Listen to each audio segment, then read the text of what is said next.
Ms. Paula, are you on?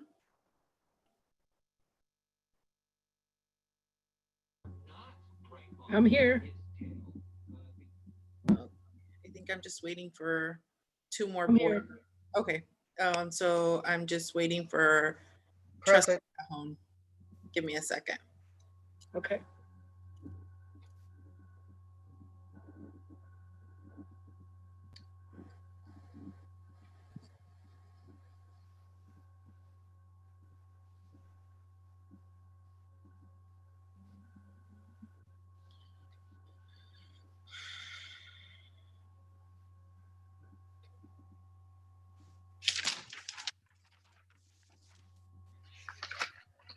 Okay, Ms. Paula. I call this meeting to order at 5:36. Roll call. Trustee Calhoun. Trustee Calhoun. Dr. LeBlanc. Present. Mr. Ramos. Present. Dr. Little.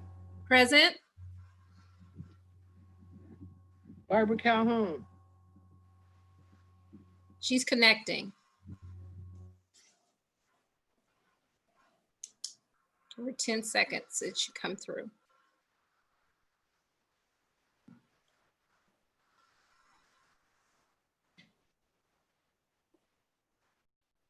Do you want to go with the rest while hers is connecting?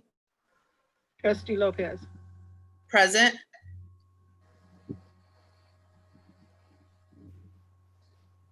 That's all. Trustee Cajon is still connecting on.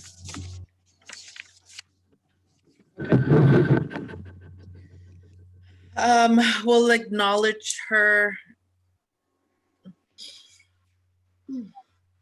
Okay, great. And then moving on to Dr. Little, can we have you lead us in the Pledge of Allegiance? Sure. Everyone, right hand over your heart. Ready, begin. I pledge allegiance to the flag of the United States of America, And And to to the republic for which it stands, one nation, under God, indivisible, with liberty and justice for all. Moving on to item number 6, report of actions taken in closed session pursuant to Government Code Section 54957.1. The board took action, and the Board of Trustees took action in the closed session on agenda item number 4 to approve amendments to the architectural services contract between district and DLR group relating to design and construction of the Instructional Building number 1. The amendments resolve potential litigation between the district and DLR group. District staff is authorized and directed to execute such amendments on behalf of the district and take such other actions necessary to effectuate and implement the amendments. Moving on to item number 7, approval of open session agenda. Can I have a motion? So moved. Second. It's been moved by Trustee Dr. LeBlanc and seconded by Trustee Ramos. Do we have any discussion? Seeing no discussion, Ms. Paula? Dr. LeBlanc. Aye. Trustee Ramos. Aye. Dr. Little. Aye. Trustee Calhoun.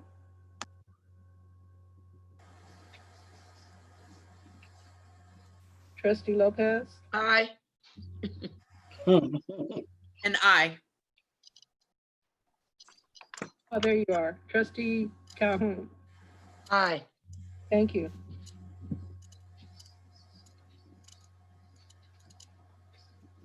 All right. Moving on to item number 8, recognitions. Dr. Curry?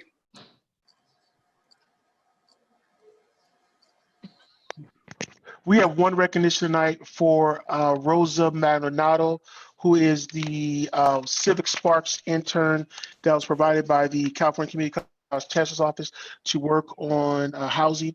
And we want to acknowledge her at tonight's meeting. We have a plaque for her as well, but we want to recognize her at tonight's meeting and tell her thank you for all the work that she has done over the last year.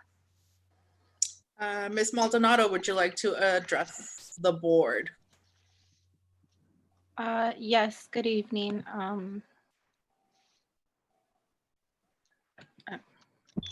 Yes, good evening. Thank you for the recognition, Dr. Curry and the board. It was a very rewarding experience to serve at Compton College for 11 months, and I am hoping to hear some good news, or maybe in whatever path I pursue in my professional development. We'll see if I might be able to come back with relation to projects such as the student housing project at Compton. Thank you again. Thank you. Moving on to item number 9, request to address the Board of Trustees on agenda and non-agenda matters. Ms. Paula, do we have any submissions? No, I did not receive any. Dr. Curry, you mentioned. Yeah, so we received the request. I will read it for the board. It's from Alita Goodwin, a resident, Godwin, who's a resident of the city of Compton. Her note, I'm going to read it for she wrote. She says, as we know, the coronavirus has shut down many things. However, some things have been reopened to the public, such as the walking trails. I know I speak for many others who utilize the track to walk in order to stay active and healthy. I personally utilize the track to walk 5 miles a day. I walk from home to the track every morning before COVID-19. Being able to breathe in the fresh air before it becomes polluted by the morning rush was a tremendous help to many of our lives. My question is, do you foresee the track being open back for those of us that depend on the track for our morning walk? In my opinion, the trail on Greenleaf do not have the same benefits walking on the track has. I thank you for the time and consideration to my question. All right. And Dr. Curry, you will follow up with the constituent, correct? Correct. All right, moving on to item number 10, Board of Trustees meeting minutes for June 16, 2020. Can I get a motion? So moved. Second. It's been moved by Dr. Little and seconded by Dr. LeBlanc. Do we have any discussion? Seeing no discussion, Ms. Paula? Trustee Calhoun, Aye. Dr. LeBlanc, Aye. Trustee Ramos, Aye. Dr. Little, Aye. Trustee Lopez. Aye. Thank you. Moving on to presentations. Our first one is Compton College Health Center. I see Mr. Majida is on. Dr. Curry. I'd like to turn it over to Jim to provide the presentation about our partnership with St. John's. I know he has another meeting at 6:00 p.m., so I want to hand it over to him now. Jim. Hi, thank you so much for having me. So just a quick update. As you know, when the college closed, the St. John's Clinic closed on the campus, and we stand ready to reopen as soon as the college can reopen. But in the meantime, I wanted to give you a report on the number of patients that we've served so far. So we can go to the next slide. So we saw a record number of students between November and April, in spite of the fact that we had to close in April. And as I said, we're ready to open as soon as the college reopens.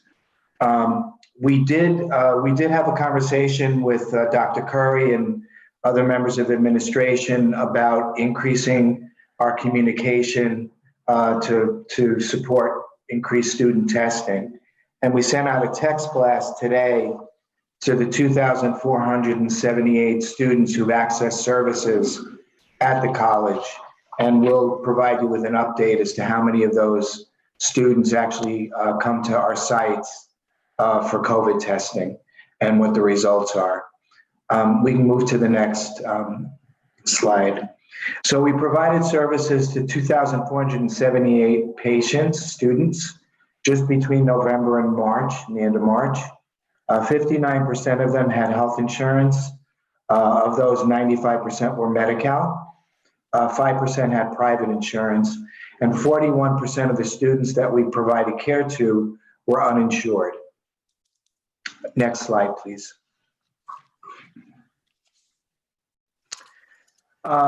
So this gives you a sense of, what services students received.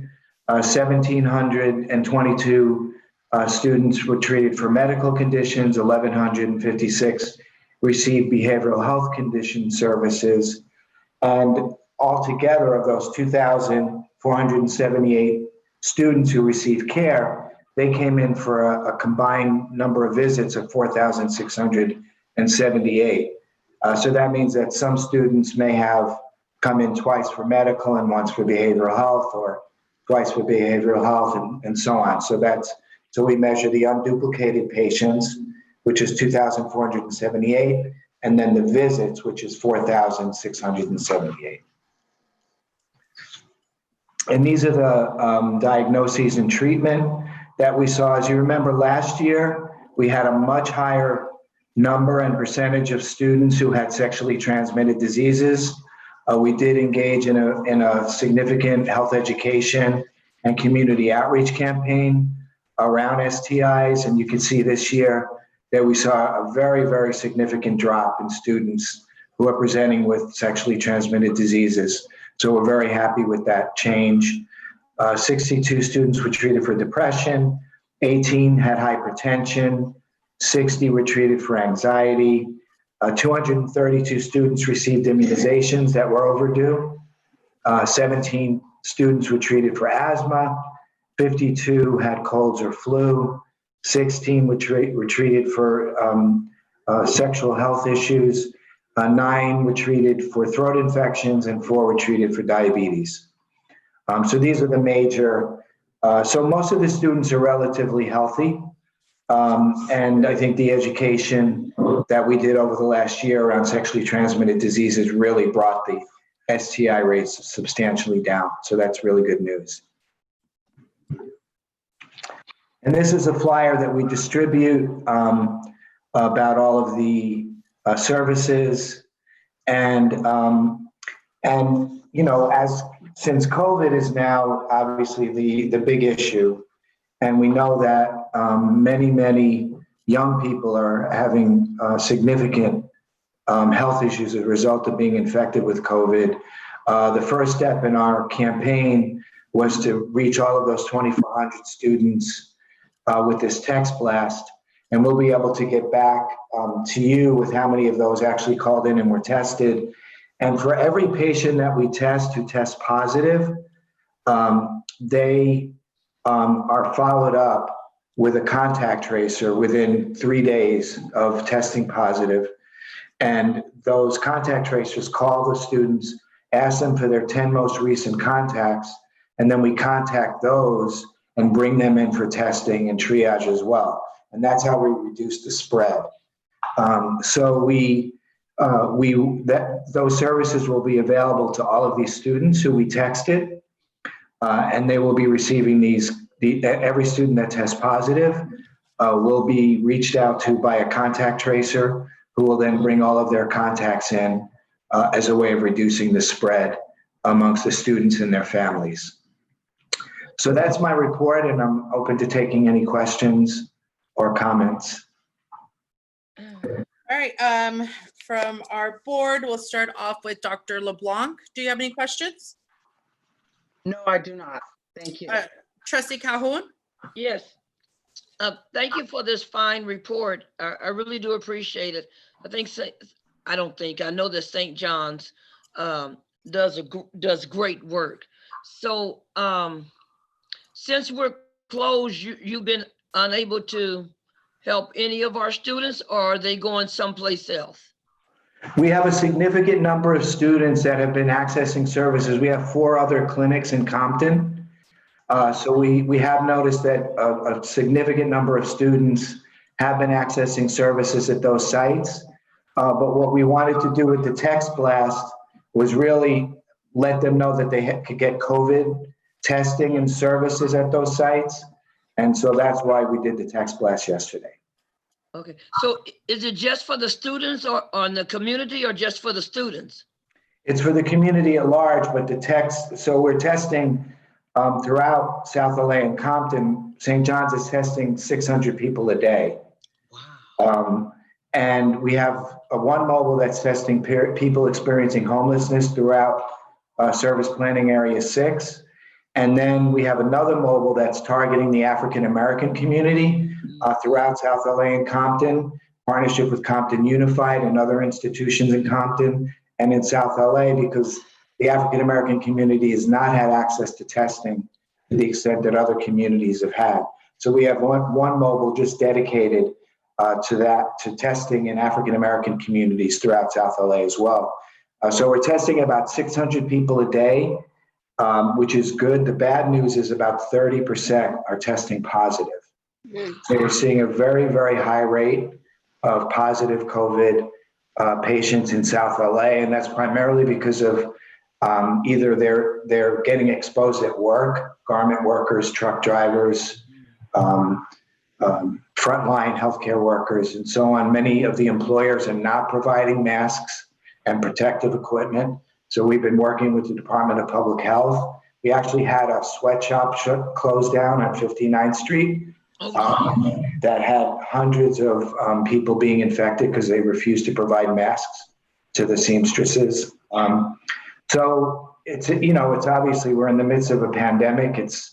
It's really hitting South LA and Compton very hard, but we're able to do a lot of contact tracing, and we're seeing the spike that we saw start to level out. So I think in the next couple of weeks, we'll see a leveling off. And the contact tracing is really what's key to that. Do they call to make an appointment? Yes, they can call for make an appointment. We're also accepting walk-ins. So we do have a number of people who are showing up. Sometimes like a supervisor for a factory or UPS, for example. The other day, UPS brought 33 people to be tested at our Compton site, and we were able to accommodate all of them as walk-ins. But it's preferable if they make an appointment, because then we can manage it better, of course. Do you do the nose or the blood or the swab of the mouth? We do the nose. That's the most accurate. That hurts. Yeah, it does hurt. There's a new one now that you don't have to go as far. Like the joke is, you have to go so far that you have to hit the brain.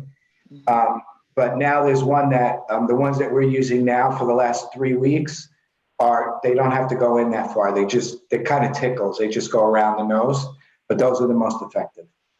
Okay. So what is the number for somebody to call to make an appointment?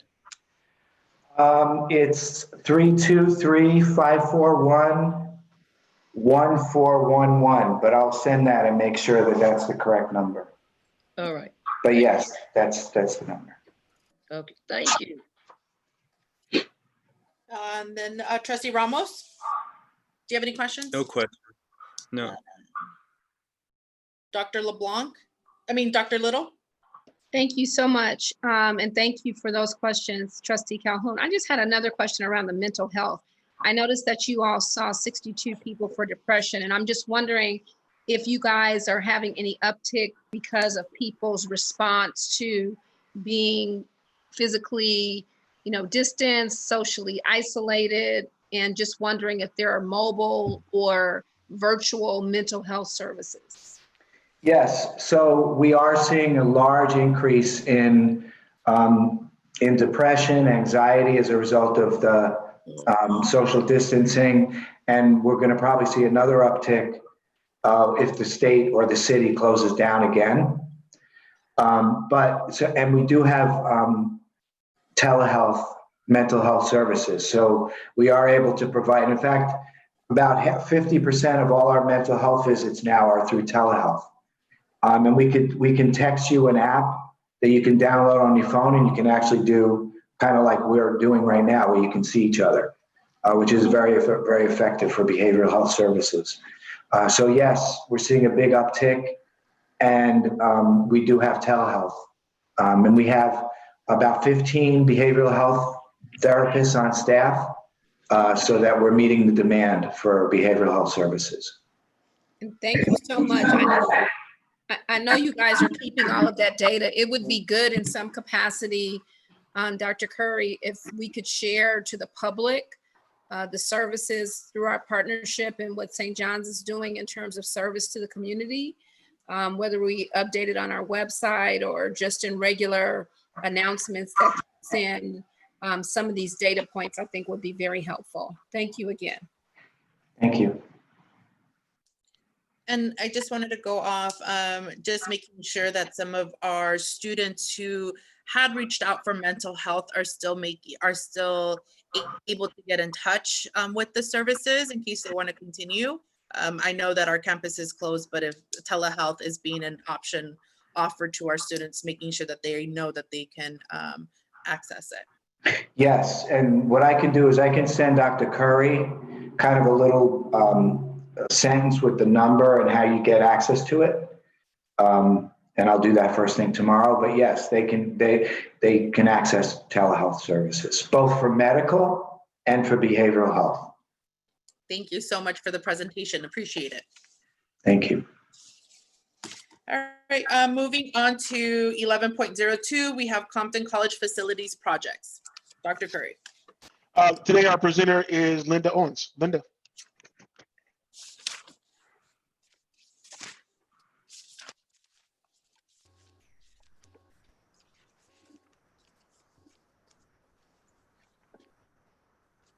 On the facilities update. Oh,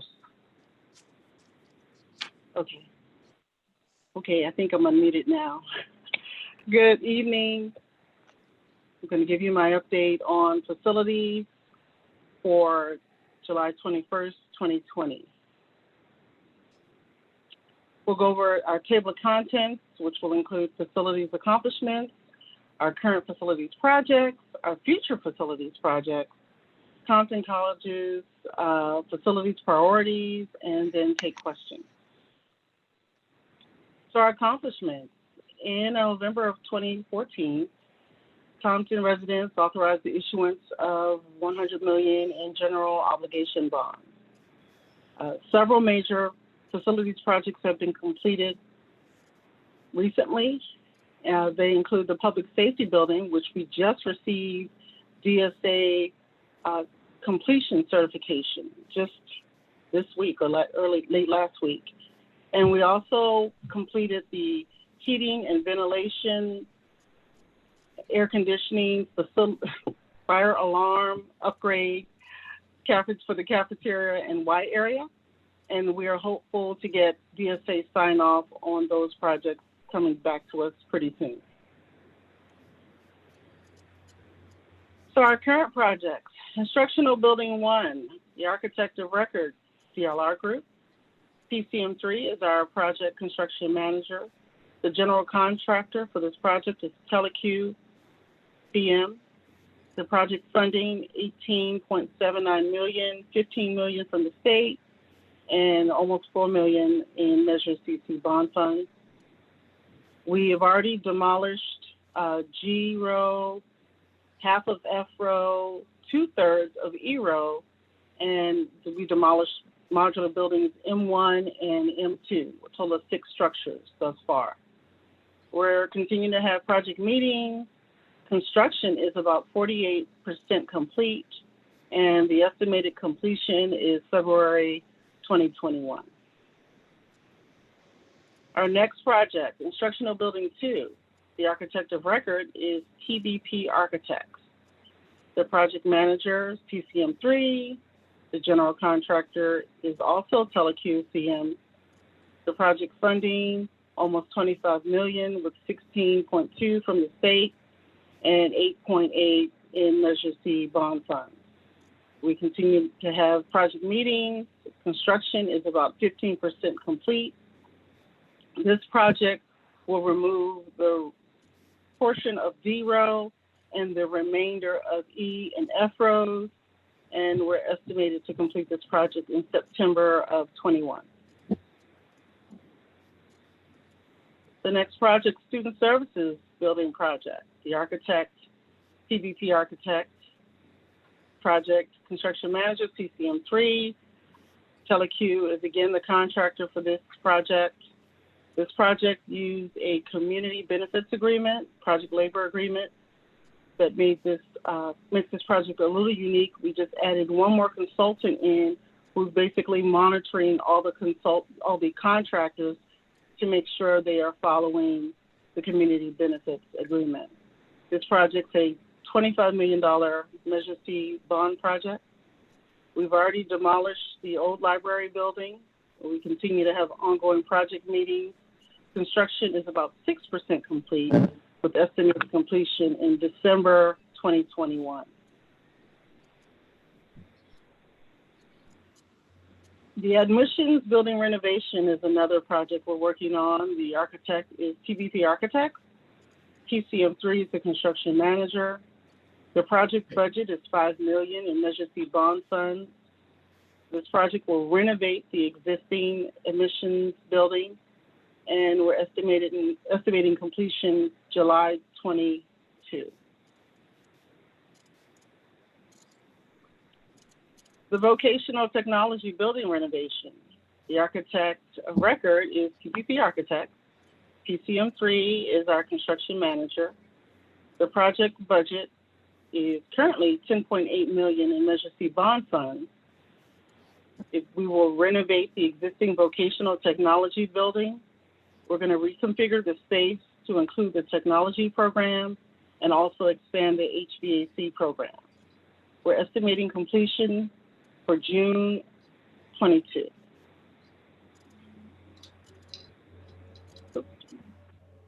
So our future projects, the facilities, 2019 facilities master plan is, of course, a part of the overall Compton College 2024 plan.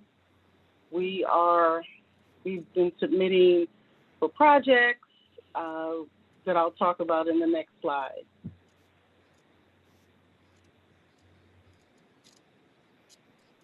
So our priorities, we're continuing to implement the Compton College 2019 Facilities Master Plan, which of course is part of the Compton College 2024 plan.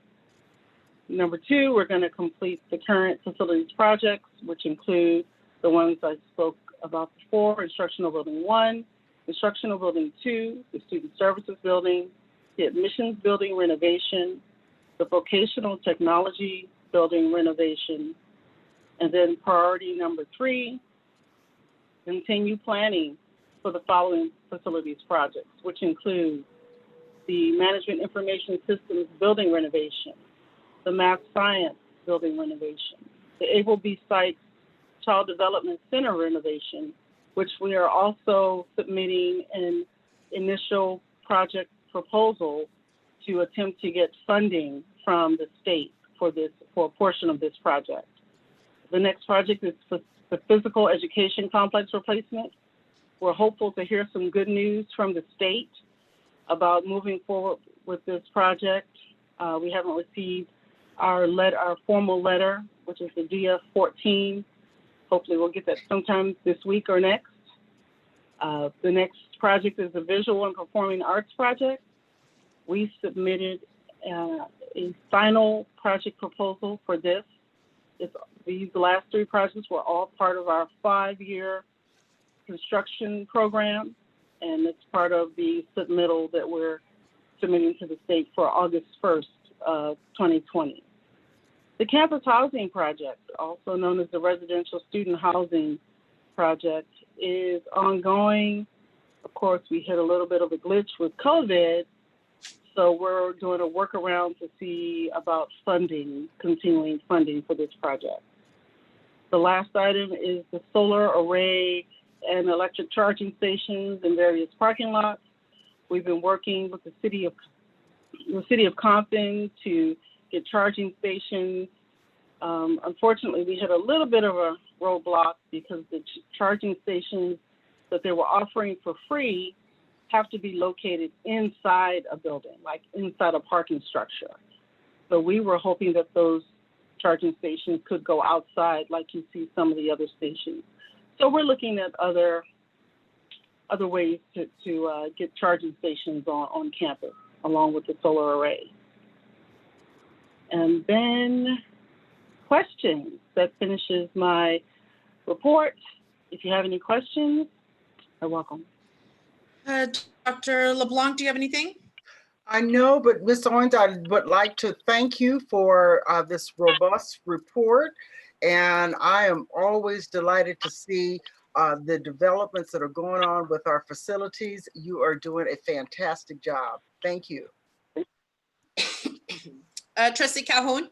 Yes, hey, Miss Linda. Hello. So I just have on one of the slides, you talked about the project labor agreement. Have they already hired community, Compton community people, and how would they know about it? Is it being flagged, or how's it being sent out? Is it going through CareerLink, or is it going through us? So all of the contractors that are working with the community benefits agreement were selected between the contractor, which is TeleQ, working with the local unit trades. So everything goes through the local trades, which is in Los Angeles. Exactly how many are local to Compton, I'm not sure of, but we can get that information and get back to you through Dr. Curry. Okay, that would be good. And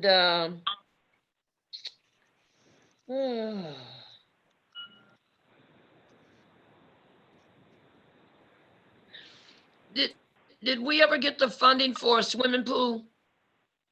That is what we're waiting for. That is part of the physical education complex project. Right. So we should hear something hopefully soon. Okay. And what happens to the old one? It's going to be torn down, right? It'll be demolished. Demolished. I'm sorry. Along with, it'll be torn down. I mean, yeah, you're right.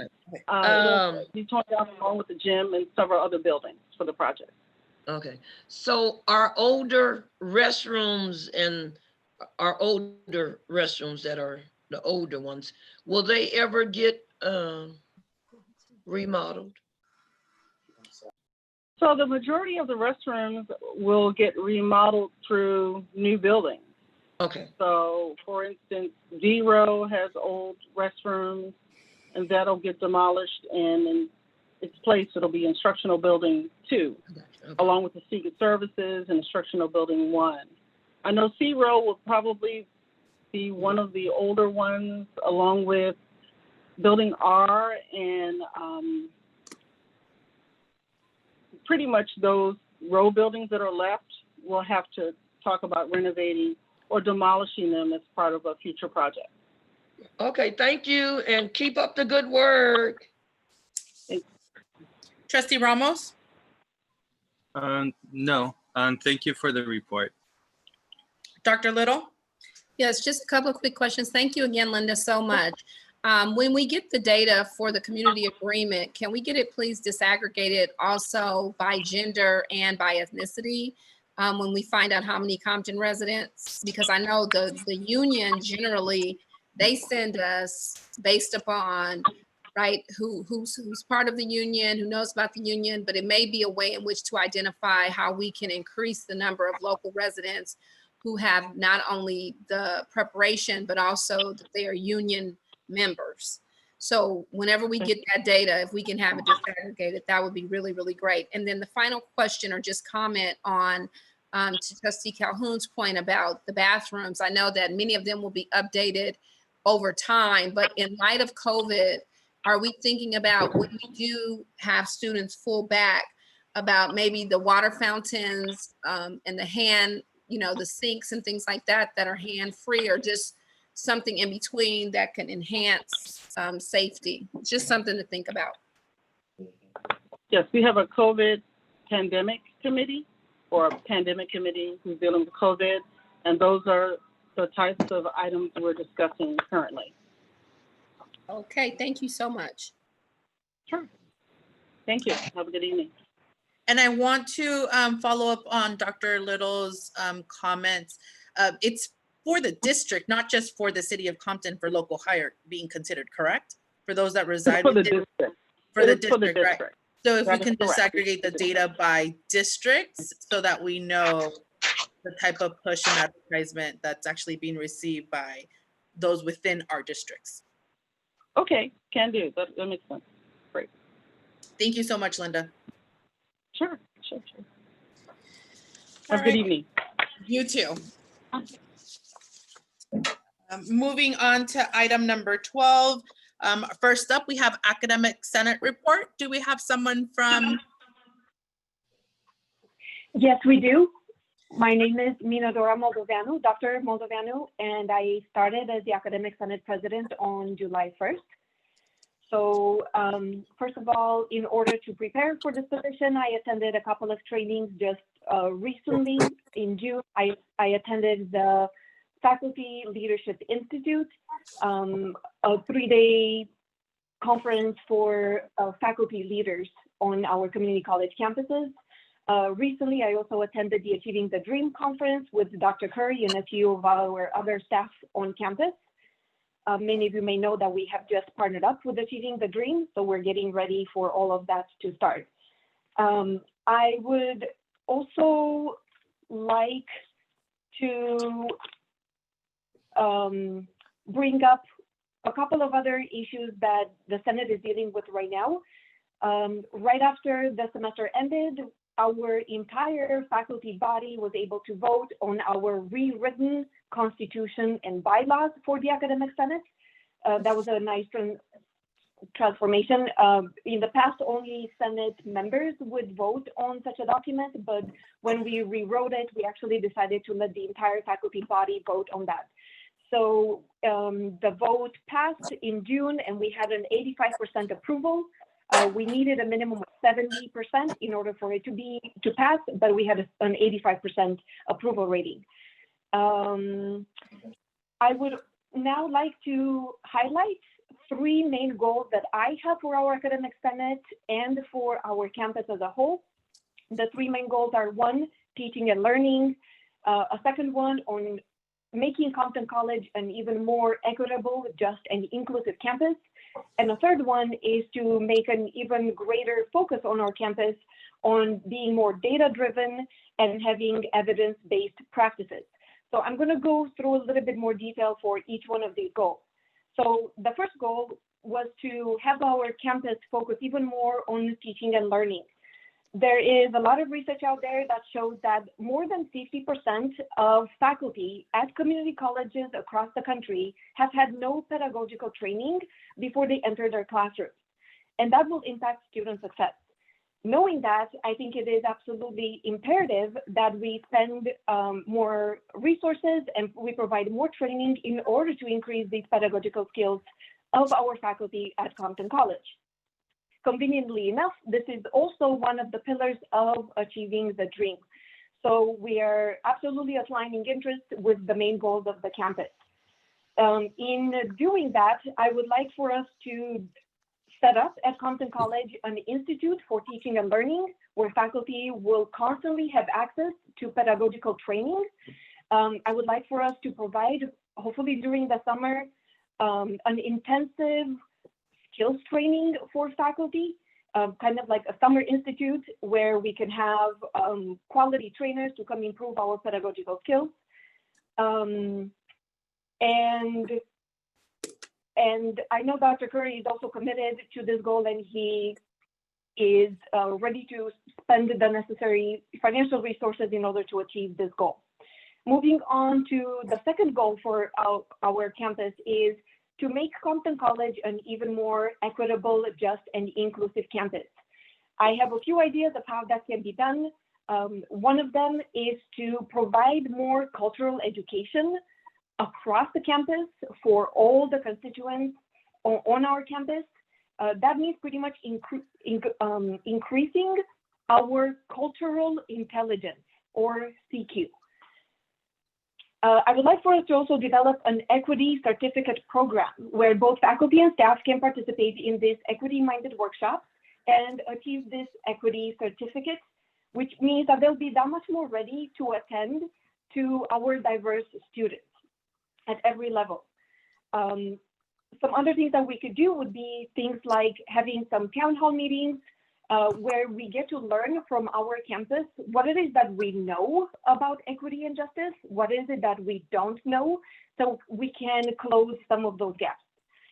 I would like for us to also have a survey, a campus survey, to get a temperature check, really, to get a sense of what has been our campus community's experience in relation to racism or any discrimination.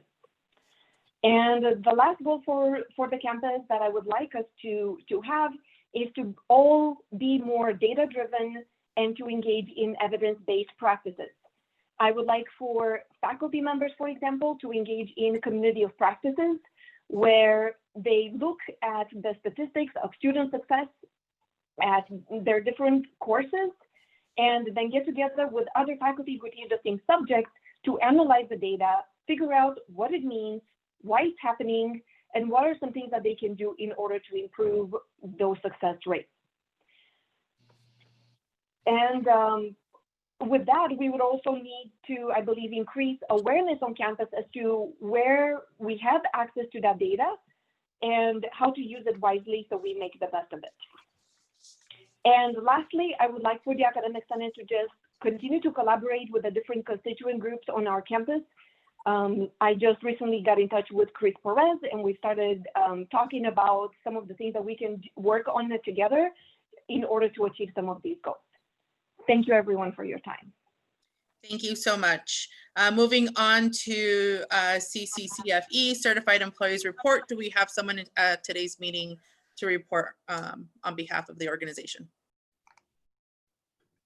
Yes, we do. My name is David Mariyama. I was assigned by President Holly Schumacher to speak on behalf of the union. All right, go for it, sir.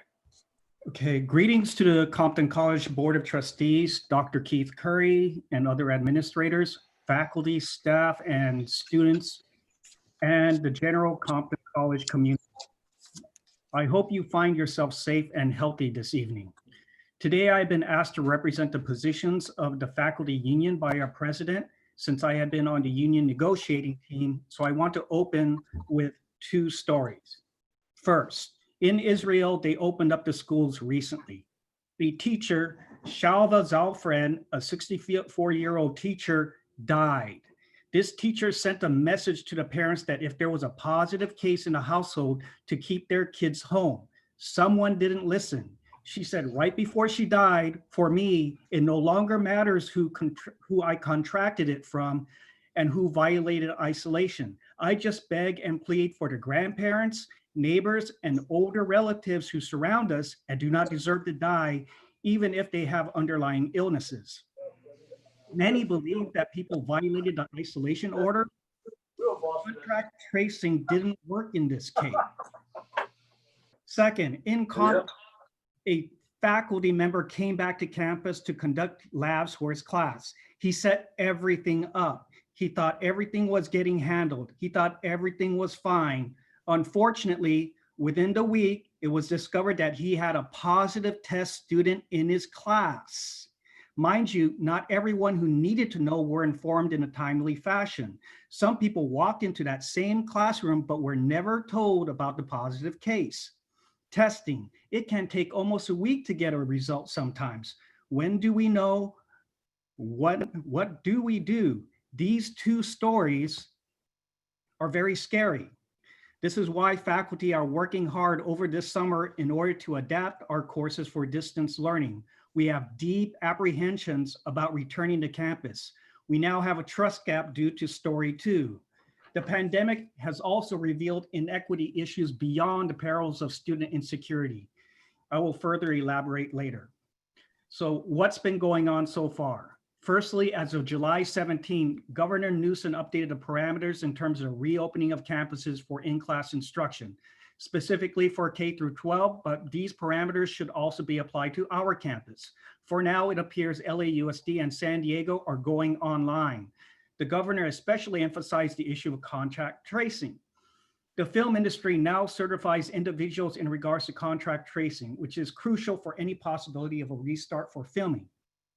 We also believe that this should also apply to our campus as well. But is anything agreed upon? No. This particular school in Israel now has international fame, not for the right reasons. I will be honest, we will not know until another week from now if we venture down the same path in which anyone on this campus gets hospitalized. Both unions want assurances from the district that safety protocols are in place. We are also deeply concerned that we have only now decided to diversify a campus reopening committee on this campus, which includes all stakeholders. But it isn't the same as other campuses. It's just a subcommittee. Other campuses have set up standalone COVID-19 committees with broad authority. Only recently did faculty and classified units find out that there was even a pandemic coordinators group on this campus, but it was composed of administrators primarily. We believe this group must be inclusive of all stakeholders, both faculty and classified units, the academic senate, the ASB. They should all have a voice in the process. This campus reopening committee is under the health and safety committee, and this pandemic coordinator group, and we believe that this group and the pandemic coordinator group should be merged. The key is situational awareness. What do we do with the next positive? Mayor Garcetti noted LA County might be back in a shutdown mode if the numbers continue to go bad, into a red zone probably in a few weeks. If this gets triggered, what do we do? Due to the state of testing in America right now, we, the faculty, are skeptical. Why do we not have an active MOU now? We have not managed to complete the negotiations for the latest union contract. Why? We understand that there are points of contention, but still an expired MOU. Right now, we are stuck debating about things like Canvas. More important things promised in the previous MOU appear to only exist on paper. For example, everyone should have masks and or face coverings on campus. It is our belief that such things should be provided by the district, not just for faculty, but whoever is returning to campus, anybody who needs it. There have been cases where faculty and staff were told to provide their own PPE. Where can you currently buy an N95 mask right now? Not on Amazon. I tried. I only got the non-medical ones in a search and they cost $20 for a slim box. Proper supplies of PPE continues to be a point of contention between the unions and the district. We have received complaints like an old Wendy's commercial from the 80s. Instead of where's the beef, it has become where's the soap? If there was soap, it wasn't communicated well. Consider this, are there more cases on campus now? This is why distance learning is the key to survival. Canvas should be a non-issue. Long before we were all stuck at home, faculty were told that if they wanted an instructional shell in the previous platform, which was Etudes, they needed to be certified. You were in fact not issued a shell if you didn't complete the training. This was a precedent. Later, the Vice President of Academic Affairs said it was required in December 2019. This has been a policy set long before 2020. Now we have a story that it isn't required anymore. The faculty find this issue about certification for Canvas to be curious. We have had record numbers of faculty obtaining certification, which requires completing 3 classes, including an accessibility course. We are on our way for our entire faculty to be fully certified. As we are online during this pandemic, it seems logical to us that we must fully certify the entire faculty. Having been working on the 508 accessibility compliance issues with the SRC, I believe this is important to cover this regardless due to vulnerability of litigation. Lawyers don't disappear during a pandemic. Additionally, we are also confused about why making our faculty future-proof in terms of training would be considered a problem. Once done, we can transition Compton College into a pure online college if necessary.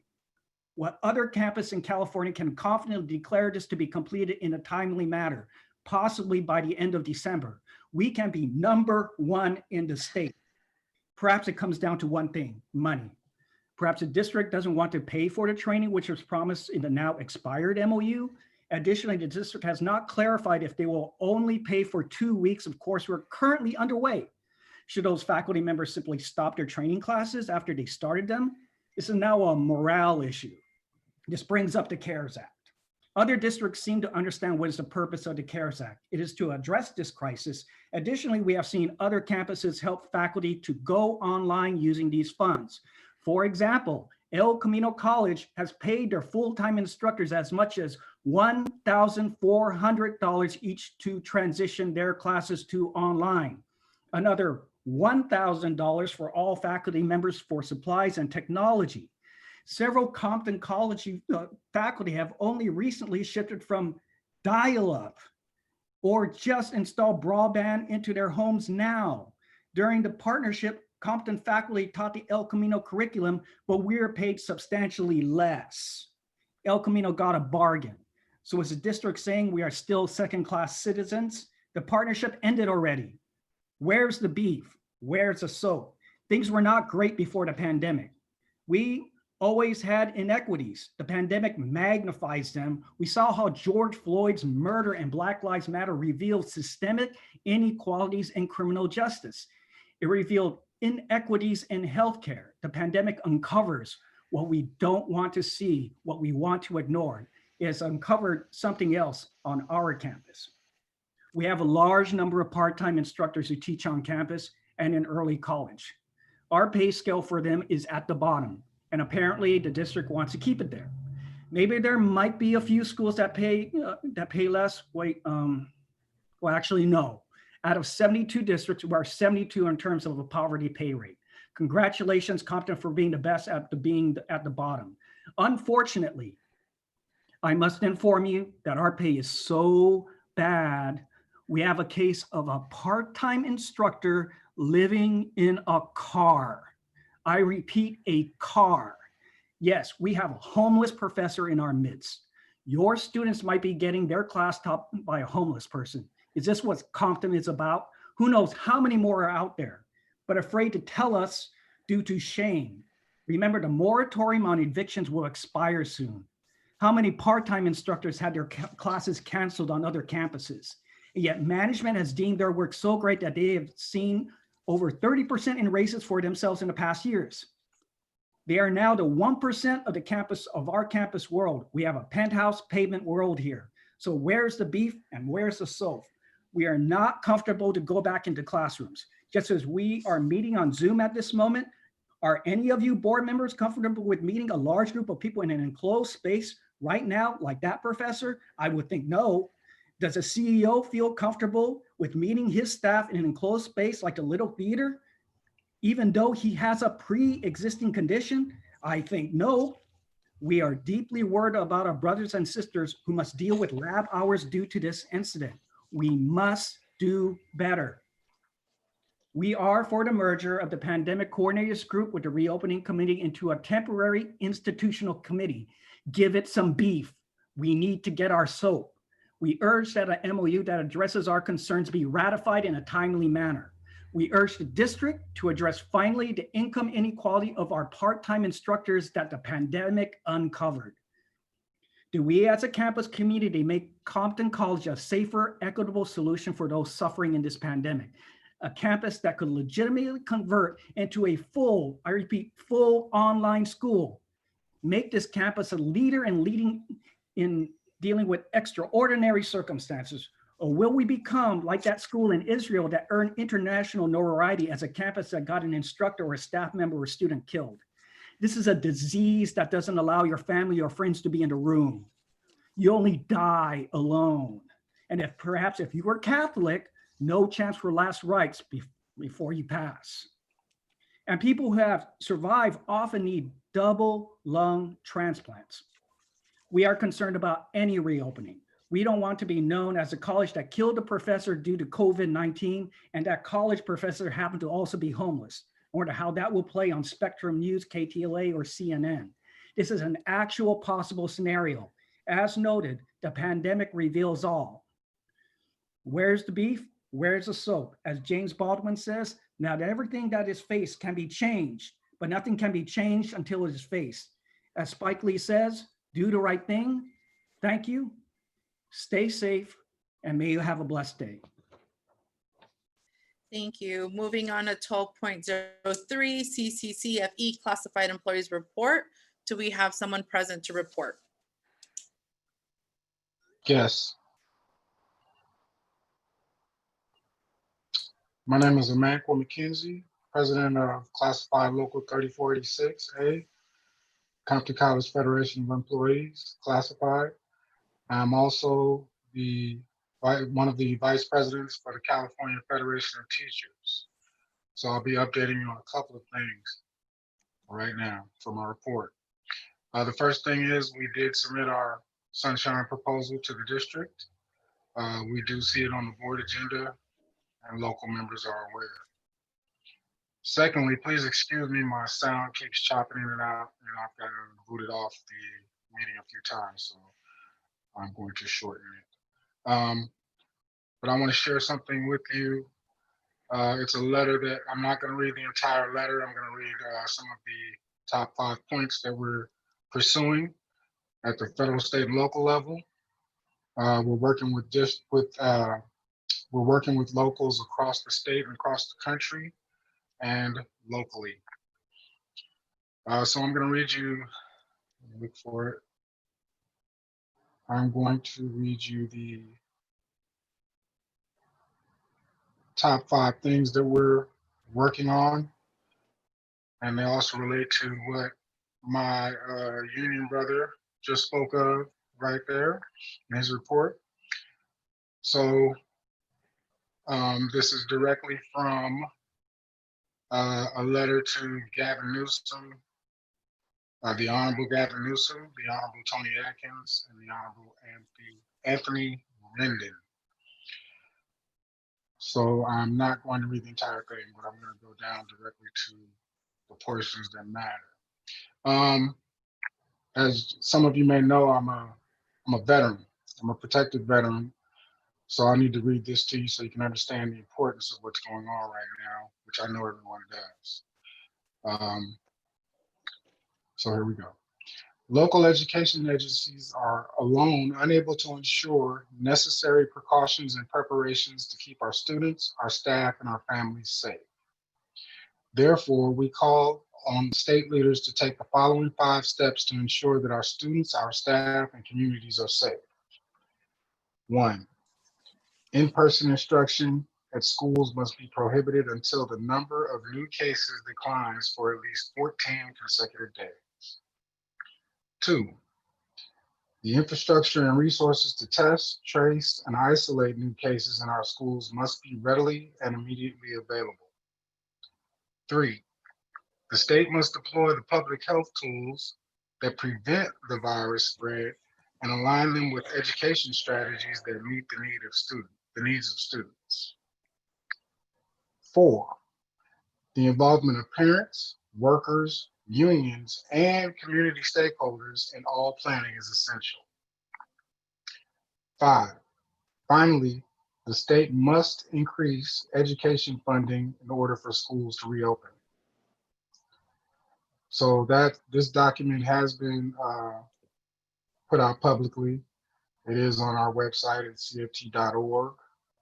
I can answer questions at a later date, or I can get answers for it if you are interested in it. But please take a look at that letter. We're trying to do the right thing here, and it takes all of us to do it together. There's no other way to come out of this pandemic. From having served in areas and regions that had regional pandemics and outbreaks, and also having had past training on certain area aspects of that, I know how devastating an outbreak can be, especially to a community that is underserved and underrepresented by the government. So we need to do better. That's all I have for my report. Thank you. Thank you. And moving on to Associate Student Body Report. Do we have someone present? The president of the Associate Student Body was not available to be here today, so her name is Queen Ward, so she's not here. So I will try to get a copy of the report to report to the board. Okay.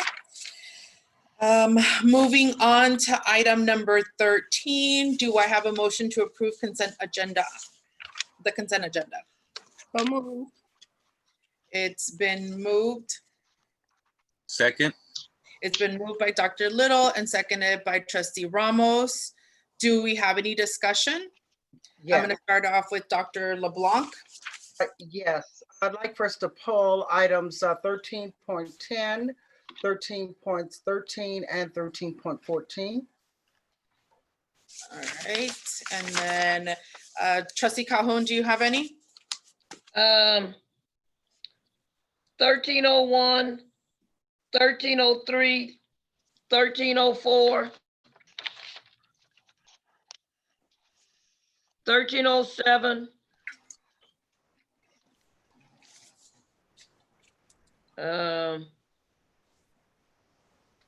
Yeah, that's the consent, right? Correct, we're just on consent. Yes. All right, moving on to Trustee Ramos, do you have any? 13.37. Okay. Is that it? Yes. And then moving on to Dr. Little.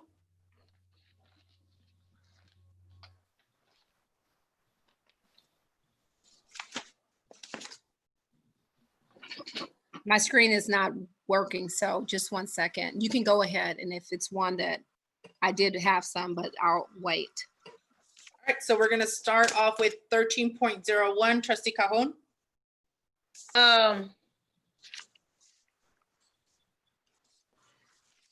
Dr. Curry kind of answered it. It's about the board policy about that. And then I asked about when does it say they can sue or they cannot sue. That's that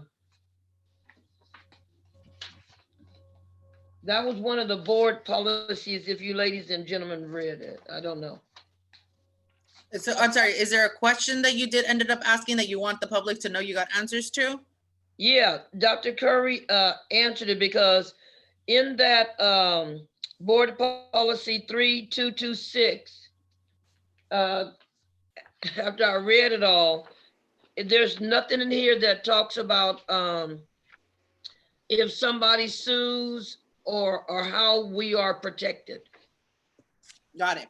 And Dr. Curry, do you want to share that response? What did he say? We can't hear him if he's speaking. The response I provided was that we're covered through our insurance company regards to research. And so this falls under our blanket insurance. What we're trying to do was create a similar to what we had with El Camino College. We have an institutional review board, and we have through the review board, they review all research requests. And so this is very important as we move forward, and it'll be under operations of our institutional effectiveness office. All right, thank you. 13.02, Trustee Calhoun. No, it was 13.3. 13.3, sorry. Yeah, board policy 5400. For associate student body, yes. Yeah. My question was, they had, I wanted to know when will it be developed?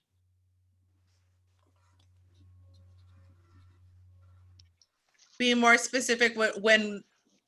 So she's asking about the measure of regulation. So some of the procedures. So there's a procedure in regards to about the office space, and then also the procedures regards to how they conduct themselves. And so the way they conduct themselves is a part of their constitution, but we want to make sure we have the minister of procedure in regards to the office space. So as I told Trustee Calhoun, we'll follow back up in regards to that language. Got it. 13.04. Same question. When will that one be developed? That's 5800. It talks about the student financial transactions. And it talks about identity theft prevention, and they say they're going to, when applicable, the president/chief executive officer or designee is directed to develop procedures to implement an identity theft prevention program. When will it be developed? This is a board policy and it's just not complete. So that was my question. The policy, as I mentioned, Trustee Calhoun, the policy is complete. The question, the next step regards to the procedure has not been done yet for that. And as I'm mentioning now, we will follow back up regards to that procedure. One of the things the board policy sets, this is what should happen, and then the procedure has to be implemented as well. Sometimes you get the procedure and the policy at the same time. Sometimes you don't. And so we will follow back up to make sure that that one is updated as well. But, I'm sorry, it's provided. Right. All right, moving on to 13.07. Okay, there was a bullet point in there about not conducting political stuff on the campus. And I was asking about, what about a union meeting? And my response to Trustee Calhoun was the union meeting is not considered political activity. Okay. What is considered political activity then? Elect- Striking? What? Publicly elected, I'm sorry, Deborah, what'd you say? publicly elected meetings, Democratic, Republican Oh, okay. parties. The unions have the right to organize, and it's a part of their contract. And so in their contract for both our unions, that's where the information is provided that they can conduct meetings on campus. That's separate from this policy. Okay, and then the other one that's part of there, it had about illness, right? Is that the one, 1307? Yes, it's 2 bullet points under the political activities. Yeah, it was talking about a leave and people being sick. And I was asking because sometimes men and women, they get sick and it takes the doctor a while to determine what is wrong with them. So if they end up using all their sick time or vacation time or whatever, what is their option? Do they get to go on leave with no pay? What is their option? So as I talked to Trustee Calhoun earlier today, is that we will provide to the board a copy because they get differential. There's a couple of different policies that can be applied, and so I would share those policies with her and the board. Okay. All right, moving on to 1310, Dr. LeBlanc. Yes, 1310, I was just looking at the annual report by the Citizens Bond Oversight Committee, and just would like to make sure as a board that we commend our members for their meeting. They've met 4 times this year, and they even met during COVID, going over the expenditures of the revenue for received from our the bond money, and just want to make sure that they get recognized for their public service. All right, 13.13. I have a question on 1310. Oh, okay. If you scroll down, the names on that on the bond oversight, you still have old names up there that are not on the bond oversight committee meeting. So are you talking about which page are you talking about? Yeah, but it's from 2018-19. It's the 2018-19 report. So it may be some members from that reporting period that are not on this current board. Okay, so if you look at, thank you, Dr. LeBlanc. So you look at page 3, these were the individuals who were part of the committee during 18-19. Then if you go to the next page, it talks about what the expenditures, then it talks about the current committee members. So the way we do this is so people reflect of who was on the committee during that time, and then the ones on the following pages are the current members. Right. Because you want to recognize people that was on the time during that time period. Okay, who's the current members? The current members are on page 5. Is this the page you're showing right here? I'm looking on my board docs, but it's on page 5.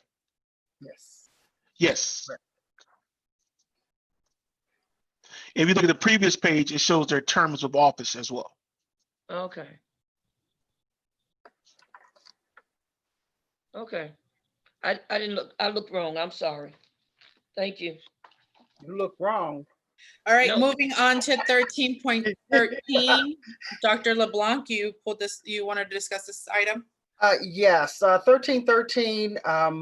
I know it's a dual partnership, but since we have quite a few partnerships, I was just wondering if there was some kind of way that we can reiterate the importance of participating or in-district participatory process, that we are encouraging students to go to the college within their district. I know that we have state legislation to support it, but just want to just kind of, if we could kind of reiterate that with all of our partners as we move forward, so that maybe we might even need an extra sheet for them to sign that say that they understand that they are to deal with the Compton Community College District unless the courses that their students need are not being provided or whatever. I just think that we need to shine a little more light in that area.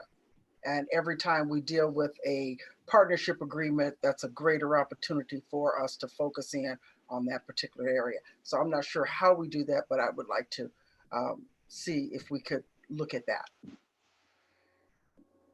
Okay, moving on to 13.14. I want to say that one was also pulled by you.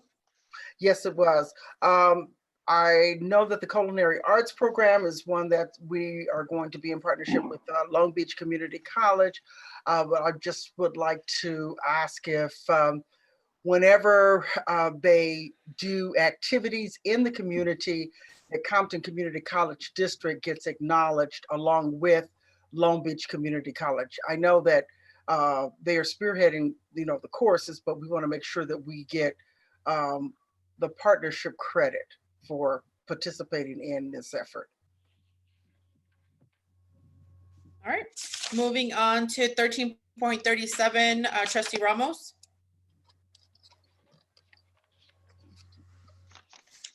Yeah, I was wondering, like, why was the position changed, the name, and how long until, how long does the funding currently last for? So the Bailey Smith was in this position, and she took another job at another institution. So we went back and reviewed the job description to make sure it actually reflects some of the work that we're doing. So we put it out there to be focused with the basic needs and success. Student equity is a part of all of our work. And so we want to really open it up to student basic needs and success. So we made some changes to the job title. It's funded with money from Student Equity and Achievement. And so our goal, if the board approves the recommendation of the job description, that we'll go and announce the position beginning tomorrow. The funding for the position is a part of our categorical dollars for Student Equity and Achievement. We have approximately $2.3 million, and so that position is included. So for right now, I know it's good for the next year, but also too, we know that the state budget, it could change at any moment, but we know for this next year, we know that position is funded. And so we have to continue to monitor the budget for Student Equity and Achievement. And if we have to make some reduction, it'd be the reduction in the discretionary as we move forward. But I recommend approval of the job description. Okay, thank you. Is there a salary associated? Yeah, it's a part of the director's salary schedule. And so we can provide you with the information in regards to the beginning salary and also the end salary. I think it tops out close to 127.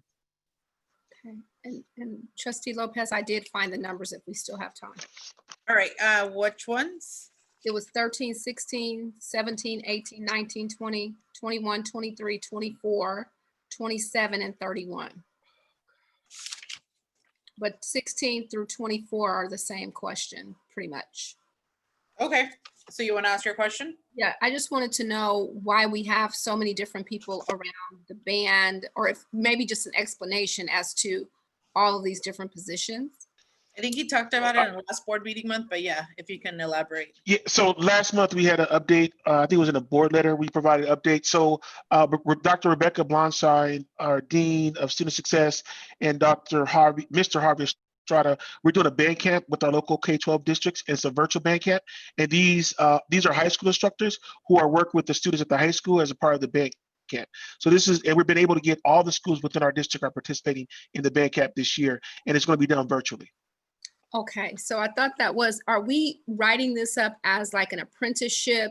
And is this a model that we can use in terms of, I understand the purpose of it, but in terms of how we are marketing it? So this is our first year doing it this way. And so we want to watch to see how it happens. In the previous year, we had about 150 or 180 students from Compton Unified School District only. And so our goal is to continue, once we're post-COVID, is to be able to offer the band camp with all of our districts on our site, and then also be able to create a district-wide band. That's the goal. The goal is for Compton College to have a band, which will be a band that includes representation from all of our K-12 districts, and eventually have our college students participate as a band. And so the good part about this was we were able to keep the momentum with this program, being able to do it virtually. And so we're going to take a wait and see approach for this year, because we're trying something different with the virtual. And they're also going to do a musical as well, so we'll be able to show that when it's all said and done. But we're doing a wait and see, and we'll provide some outcomes and a report to the board once it's all said and done. Okay, thank you. That was it for those. All right, moving on to 13.27. Yes, so the institutional research, and I understand that this is monitoring the AB 705, and I'm wondering, is this an annual cost, or is it something that institutional research can integrate and begin to do itself? So with this contract, if you remember a couple board meetings ago, we had Darla Cooper with the RP group provide a presentation about AB 705 and the research, and there's still some outstanding issues. Not I would say issues, outstanding research still to be done. All this is an extension of that current contract, not additional money, just extension of the current contract to finish off the research project that we assigned them to do from the beginning. As we move forward, our institutional research office will be doing more of the research evaluation, but this was to help to validate what we're doing in regards to transfer level English and math. But there's some more follow-up stuff that we're doing with the RP group from last year that we need to extend the time of that contract. And one of these, we had some follow-up questions from the board, which we also gave to the RP group as follow-up as well. So there is, I'm just asking, before June 2021, is there a way to build the capacity internal to our IB or IRB, and maybe even faculty or others to be able to facilitate and sustain this level of evaluation? So from my perspective, our institutional effective office, a part of their whole research design for all the research eval for campus, this will be a part of that as we move forward. However, with the AB 705 and the validation, we had to do this through that process because we're offering one level below. And so as we move forward, as a part of all the work that we're doing in regards to our campus, we have to be mindful of the capacity of our research, our institutional effective office. And so we're looking at our capacity of our institutional effective office, but I think our institutional effective office could be able to handle the AB 705 work. They're working with them now with the English and math faculty in regards to how we're going to evaluate the community of practice. And so with the RP group, this is to help to validate the work that we're doing, but also too, this gives a little bit of a release for our IR department to be able to take a step back, let the RP do some of the work, but also design how we move forward with our research and planning for AB 705. Okay. But I will take into account to your question, but I think your question from my perspective is more so is what is our overall plan of action for research on our campus every year? What types of surveys are we doing? When are things being conducted? How is the board being informed about those decisions? And we already have something like that, and we can share that with the board. Yes, to integrate it and sustain it and have our own way to measure it, because if we're going to pay this amount each year, it might mean it's better to get an actual person. So that was it for that. And then 1331 was just about Mr. Johnstone and what the scope of this consulting, very similar to 27. Is this ongoing, one time? So as a part of our grant from the Futures Foundation is the work with Guided Pathways. So Rob Johnstone is probably one of the leaders in the state of California in regards to Guided Pathways. And so the Futures Foundation recommended that we work with him. And so he's been working with our Guided Pathways Committee regards to professional development, providing direction, providing assistance, providing training. He was a part of our training this past spring. So this is a one-time as we move forward with our Guided Pathways implementation. And so it's a late ratification for this item because we had to go through the process with the grantee and just a lot of other things that we had to get through to get this on the agenda. But I recommend approval, and we can provide an update on the work that he's doing in a later report. But I'm really excited to have him on our campus because he's also leading the statewide Guided Pathways project for community colleges. Thank you. And everything that, whether it's for the counselors, guided pathway counselors, or everything, are we creating documents and handbooks and all of this knowledge? Are we quantifying everything that he's providing, since it is going to be short-term engagement? Yes, and one of the things that the Futures Foundation, with their grant, they're asking us to document the stuff that we're doing to dual enrollment, talk about the guided pathways work. But a couple, I want to say about a month ago, I can't remember the date now, I did a presentation in regards to our guided pathways work, and I actually worked on a crosswalk on the work that we're doing. And I think it's very important that we're able to document the work that we're doing in regards to guided pathways, because I think it will be a model for other California community colleges. So we can come back to you in regards to how we're documenting the work as we move forward as an organization. Thank you. Thank you, Trustee Lopez. All right, thank you. Do we have any other discussion before? All right, seeing none, Ms. Paula? Excuse me, Trustee Calhoun, Aye.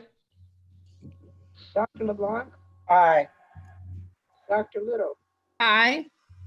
Trustee Ramos, Aye. Trustee Lopez. Aye. Thank you. All right, moving on to number 14, action items. The first one we have is 14.01, Competency-Based Education Partnership Agreement between the California Online Community College District and Compton Community College District. Can I get a motion? I moved.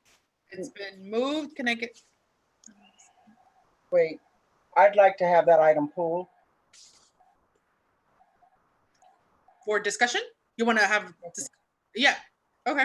I need a second and we can have the discussion. Thank you. Second. So it's been moved by Dr. Little and seconded by Dr. LeBlanc. Your discussion, Dr. LeBlanc.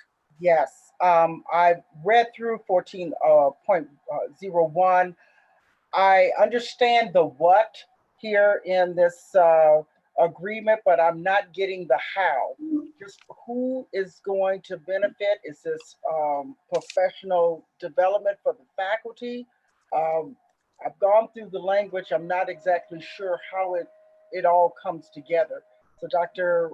Curry, if you could elaborate a little bit on what's happening here. Okay, so there's a couple of different things that are happening with this agreement. First of all, last month the board approved the MOU regards to our partnership with Calbright, regards to providing services here on campus.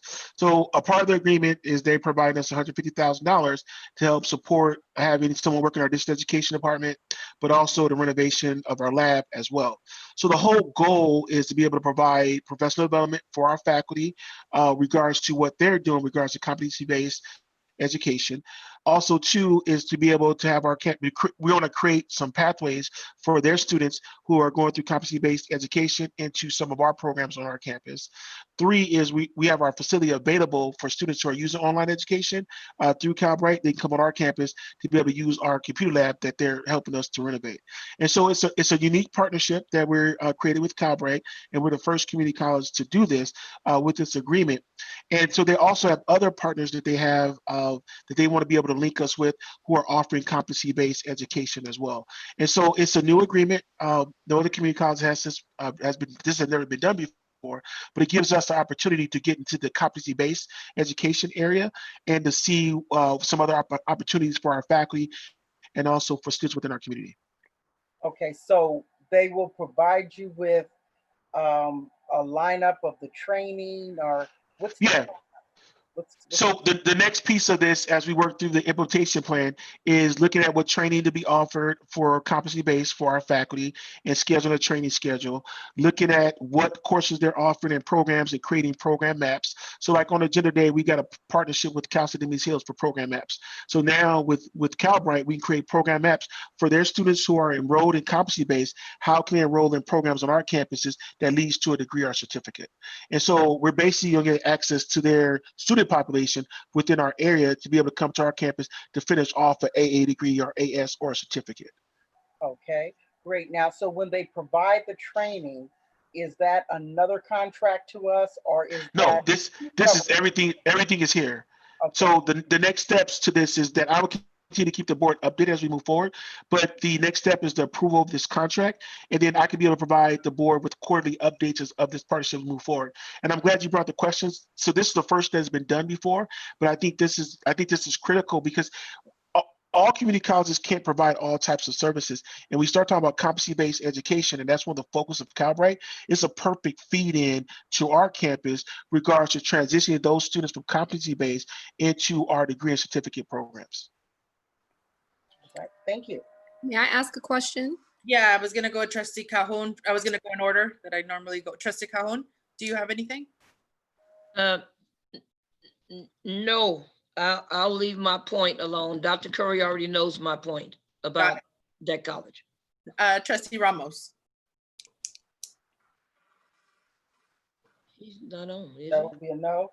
Oh, no, Dr. Little? Yeah, I just had just a couple of questions. So can we outline what the quote unquote competency-based curricula and focus is, and where there are any overlaps of anything that we do offer? And then secondarily, you said that it would involve professional development for faculty for online instruction. And I'm wondering, based upon the earlier report from the faculty, would this address some of the needs around virtual learning and online learning as well? I don't think it addresses all the needs regards to for online learning. This is another opportunity for our faculty regards to online education and other professional development. But I think when you look at this, when we have them on the agenda tonight to talk about this education later on, it's just another avenue to provide professional development. So regards to their curriculum and competency-based, I don't have all the degree programs. As you know, so Calbright's a new program. They got 3 or 4 programs they have. I just don't have it in front of me right now, but I can be able to provide that to the board. But there's a little bit of overlap. I wouldn't say a little bit. There's some potential partnerships regards to the health field, and so I can provide that as an update to the board prior to the next meeting.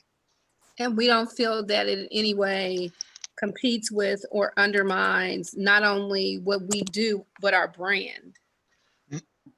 I think this provides us with a unique partnership to expand our brand into an area where that they have funding to provide competency-based, and they're looking for a partner to support them, but also for us, it creates something that's never been done before, especially when you're looking at creating program maps from their program into our programs. And so their students are not going to be able to get an AA degree or AS degree. They're based off the competency-based and their certificates. This gives us an opportunity for students within our area who have signed up for Calbright to be able to come to our campus to finish off a particular program. They're not accredited. They're working on their accreditation right now. Okay, so I'm just saying that whatever our association is, that is clear that, you know, why we would be partnering with them, because it's clear the value add to them. I'm just wanting to make sure that it's clear the value add to us. I do think that it could provide more options and a broader reach. I'm just saying in terms of differentiation of what they're offering, the level of expertise and accreditation that Compton College offers, and why we feel it's a need for us to align. That's all. Okay, and we will continue to keep the board updated as we move forward on this with this partnership, or with this potential partnership. Let's say it that way. One last question, Dr. Curry. How big is their workforce? I mean, is this a 1 or 2, 3 person operation, or? No, they just hired. They had a board meeting yesterday. They hired 7 or 8 more faculty. They've been hiring. They've been creating new. They got some new positions. I can give you more information in regards to their workforce at a later meeting. But they've been hiring up for where they're headed as an organization. Okay, thank you. Staff fee for Cal. All right, seeing no further discussion, Ms. Paula? Trustee Calhoun. Aye. Dr. LeBlanc. Aye. Dr. Little. Aye. Trustee Ramos, Aye. Trustee Lopez. Aye. Thank you. Moving on to 14.02, Compton Community College District Resolution number 0721-2028, budget transfers augmentations for fiscal year 2019-2020. Can I get a motion?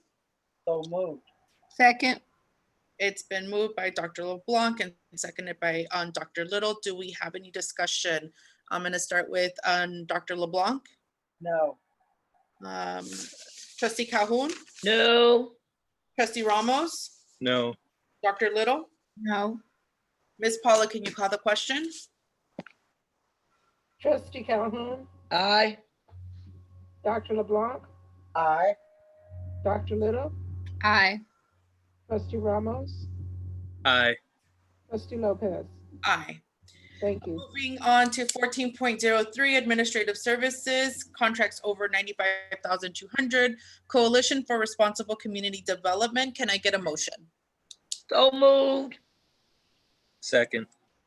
It's been moved by Trustee Calhoun and seconded by Trustee Ramos. Do we have any discussion? Dr. LeBlanc, No. Trustee Calhoun, No. Trustee Ramos, No. Dr. Little. No. All right. Seeing none, Ms. Paula, can you call the question? Trustee Ramos, Aye. Dr. Little, Aye. Dr. LeBlanc, Aye. Trustee Calhoun, Aye. Trustee Lopez. Aye. Thank you. All right, moving on to item 14.04, Facilities Planning and Development, contracts under 95,200, amendment DLR Incorporated. Can I get a motion? So moved. Second. It's been moved by Trustee Calhoun and seconded by Dr. Little. Do we have any discussion? Dr. LeBlanc, No. Trustee Calhoun, No. Trustee Ramos? Aye. No. Do you have any discussion on the issue? Oh, no. Dr. Little? No. All right, Ms. Paula, can you call the question? Trustee Ramos, Aye. Dr. Little, Aye. Dr. LeBlanc, Aye. Trustee Calhoun, Aye. Trustee Lopez. Aye. Thank you. All right, moving on to item 14.05, Human Resources Unpaid Leave Request. So move. What? Romo? Okay, yes. A second. It's been moved by Trustee Ramos and seconded by Dr. LeBlanc. Starting with discussion, Dr. LeBlanc.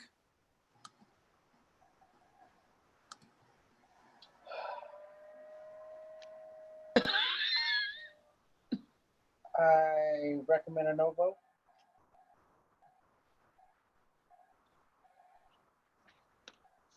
All right, moving over to Trustee Can Calhoun. can I interject, Board President Lopez? Yep, go for it. So the item is requesting unpaid leave of absence. And so it's recommended that the board discuss and take action. So I know you did a motion to start the conversation, but there's not been a motion to approve nor deny the recommendation. So I know right now you did a first and second to open up the discussion, but in order for this item to be moved to go forward, it has to be, someone has to make a recommendation to approve or deny, but it's up for discussion on the agenda. I make a motion to not approve the unpaid leave request. Second. All right, so we have a motion on the, I need to kind of hold it. Okay, so we ended discussion previously, and so the current motion that we have is to reject 14.05 Human Resources Unpaid Leave Request, and we have a second by Trustee Ramos. Do we have any discussion on this matter? Trustee Calhoun. Can this be pulled into the August meeting? No, we want to move to. No. Dr. Curry. So what you have, so now you have a recommendation that was first and seconded regards to deny. And so the question will be, how does the board want to move forward? So if the board would like to not take action until August, what would have to happen is that the two people who did the motion will have to rescind their motion. Then there'd be a new motion regards to pulling the item until August. Oh, okay.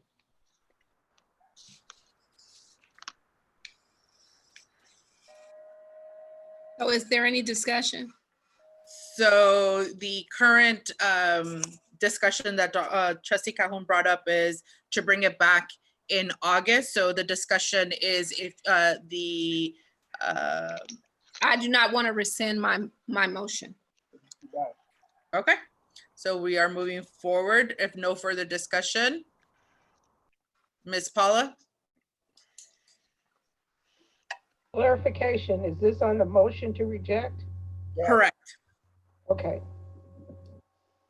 Trustee Calhoun.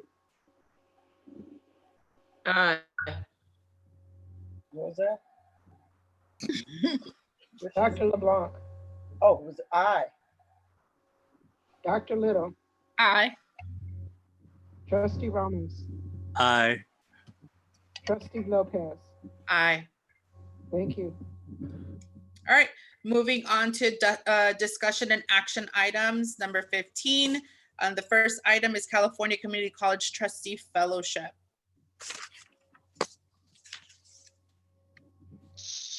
So last month, the board participated in the Trustee Fellowship Program. And so if you could open up the assignment number 1, the first attachment, that one. So at the during the fellowship program, the board had to do their assignment, and there was a couple questions that were asked about the priorities and the priorities of the board members. So it's Trustee Dr. DeBoer LeBlanc, Dr. Little, and then also Board President Lopez. And so the board came up with they asked some takeaways from that event. The 4 takeaways from the district was faculty staff diversity, guided pathways implementation, difficult conversations, and then difficult conversations. That was number 4. And then they said what was the most important takeaway was the need for faculty staff diversity in the California community colleges. The next question asks regards to how these paths. So what happens next? So each month the board is to want to discuss what's happening regards to the fellowship program, but also begin having some critical is to really start to look at how we move forward with student success and the student success agenda. So today is the first time that the board is bringing this forward, but each of the next couple of months, we'll be talking about the fellowship program and some of these topics that we had in item 1 through 4. Next page.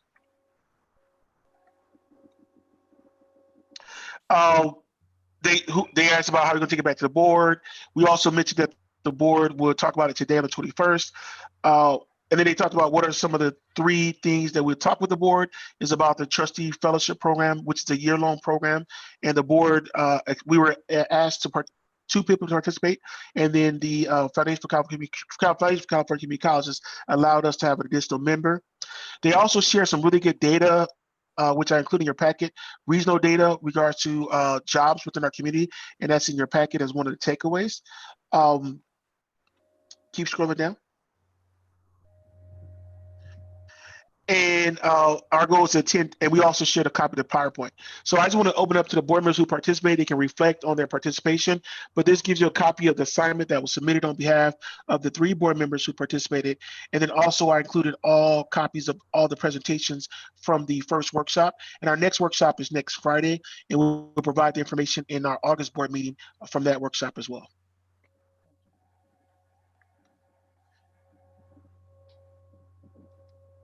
And that concludes my portion of the update. Thank you. Thank you. Any discussion, Dr. LeBlanc? Well, I think the information is really good and that our colleagues should take a look at it. And if later on in the year, if they want, if we want to have a special study session to go over any particular area, that we've addressed in the fellowship, that would be ideal. And Trustee Cajon? She was not there. It's a little. No, I'm asking each board member Oh, if they I'm have sorry. questions. Trustee Cajon? All Nope. right. Trustee Ramos? Nope. Dr. Little? No, I just want to reinforce what Dr. LeBlanc and Dr. Curry said, that I think it's an excellent program and opportunity, and we want to operationalize everything we're discussing on behalf of our students. And so for the action item, Dr. Curry, is if you can continue every month we have a meeting to have this on the board, to have us discuss. I know we have a board retreat, but if we will add this to Helen, I know I did share this information, so I'm hoping she will also bring it up as well. So that is something that is in discussion, but just moving forward to continue having these topics to share the information that's being discussed with our other board members. Okay, thank you. No problem. Moving on to 15.02, Foundation for Compton Community College District. So included in your packet is an update on I put it as a PowerPoint, but it's more so of an update of what we're doing with the foundation. My number one goal for the next year is to get our foundation up and running, and it starts this week. I have a meeting with the current president of the foundation, and then also the next steps with regards to that. Our goal is to have the first meeting in September of the foundation board, and we also have a meeting with the auditors who are conducting the audit for the foundation. So including the presentation has all the information and also the timelines as we move forward, and it gives you the list of the members who are part of the foundation. One of the recommendations in the bylaws that we want to change is to have the board of trustees have a representative on the foundation, and so we'll be working with the bylaws to get that updated to be able to include that as we move forward. So if you go to keep scrolling down, Heather or Lauren, I want to scroll down to page, I think it's page 11. So this gives you the task of what's going to be done over the next couple of weeks to get us to a fully operational foundation. And so my goal over the next 6 months is that at each board meeting in the information item, I would be providing the status report on all these items. And that will hold us all accountable to get this done over the next 6 months. All right, Dr. LeBlanc, do you have any questions? Just a comment, just a suggestion that in terms of a board of trustee member being on the board, perhaps that could just be a standard position for whoever is board president at the time. The board president would automatically have a spot on the board, and that way you wouldn't even have to wonder who would be there, whoever the president is. All right, we'll take that up to a suggestion too. Trustee Cajon? No. Trustee Ramos? No. Dr. Little? No. All right. Dr. Curry, when thinking of the protocol, we can leave a suggestion with regarding to having a position and have it be currently the president, and if not, someone that they assign if they choose not to be part of that board. I have no issues with the recommendation. I think it's a good idea. I just want the board to know that this is my number one priority, and we're working through some of the issues with the foundation. But if you look at my newsletter last week, we brought in over $1.4 million to the district from external groups. And once we get the foundation running, we can be able to increase that. And my goal is to get the foundation up and running. And then by July 1 of 2021, I think we need to announce a fundraising campaign for the district and also for the foundation, a major fundraising campaign that we are able to bring in some external dollars to support the cause as we move forward. So I want to get us to the point of where we can announce a major fundraising campaign by July 1 of 2021. Nice. All right. Moving on to 15.03, eventual return to campus plan. So, and I wish the faculty leadership that provided the presentation tonight was still on the line where we could talk about the eventual return, and I can also address some of those questions or comments that were said. I take some of the, first of all, I think my own personal health condition and being labeled as as a condition that is I just thought that was I did not expect that term to be utilized with my own personal condition. I've been very focused on the college and making sure the campus stays safe for our faculty, our staff, and our students. We did have an issue last week regards to a case regards to COVID-19. But I hope people understand that we're offering the CTE courses on our campus, and it goes back to what the Academic Senate worked with working with the curriculum committee regards to our faculty in the CTE were not able to assign grades, and because the students were not able to meet the competency for that course and needed additional hours. So we had to implement a plan to offer the program this summer where we require students to also have to be tested. And one test did come back positive, and we implemented our protocols regards to notifying individuals on campus. It's not that we're being neglecting the students or neglecting the faculty. We brought the programs on campus so the students are able to complete their program. We are offering PE equipment, and if people have a concern that we're not offering PE equipment, please let us know. And yesterday in my newsletter, I talked about the PE equipment that we offered, that we received from the state of California through our FEMA dollars, through our FEMA allocation. And so we're really being very cognizant of what we're doing about keeping the campus safe. And as we talk about the eventual return to campus, we've been very clear on campus through my newsletters regards to where we're at as a campus community. I am not in a rush to bring everyone back to campus. We want to make sure that we're able to protect the campus at all times. So I want to make sure that we're able to move the campus forward as much as possible as we move forward. And so I think it's very important as a campus community, we continue to work through our campus plan. So our people and our pandemic coordinators, which is a part of our plan on our campus regards to epidemic, and they've been working hard. I give Rochelle Sasser, Heather Parnock, Ruben James, and also Raymond Box as the pandemic coordinators, which is outlined in our plan. Their job is to work on the operational pieces regards to what's happening on our campus, and they began drafting the eventual return to campus plan. As I mentioned in my newsletters in May and also in June, that we're going to be working through the Health and Safety Committee to be able to get more information and more input from our constituent groups about our eventual return to campus plan. And I want to be clear about it. It is a draft document. And the reason why it's a draft document, because things are changing so much. I can't say this is what's going to happen today, because we get a new order from the county or something from the state, things are changing. And so we're trying to adapt with the changes. So including the plan includes information about the phases that we're at. Can you open it up for me, please? I think it's Lauren that has the document. So when you look at the plan, we call it a draft because we're meeting with our constituent groups tomorrow, and I think it continue to be a draft as we move forward. So we start off with, keep it on that page, we start off with where we're currently at.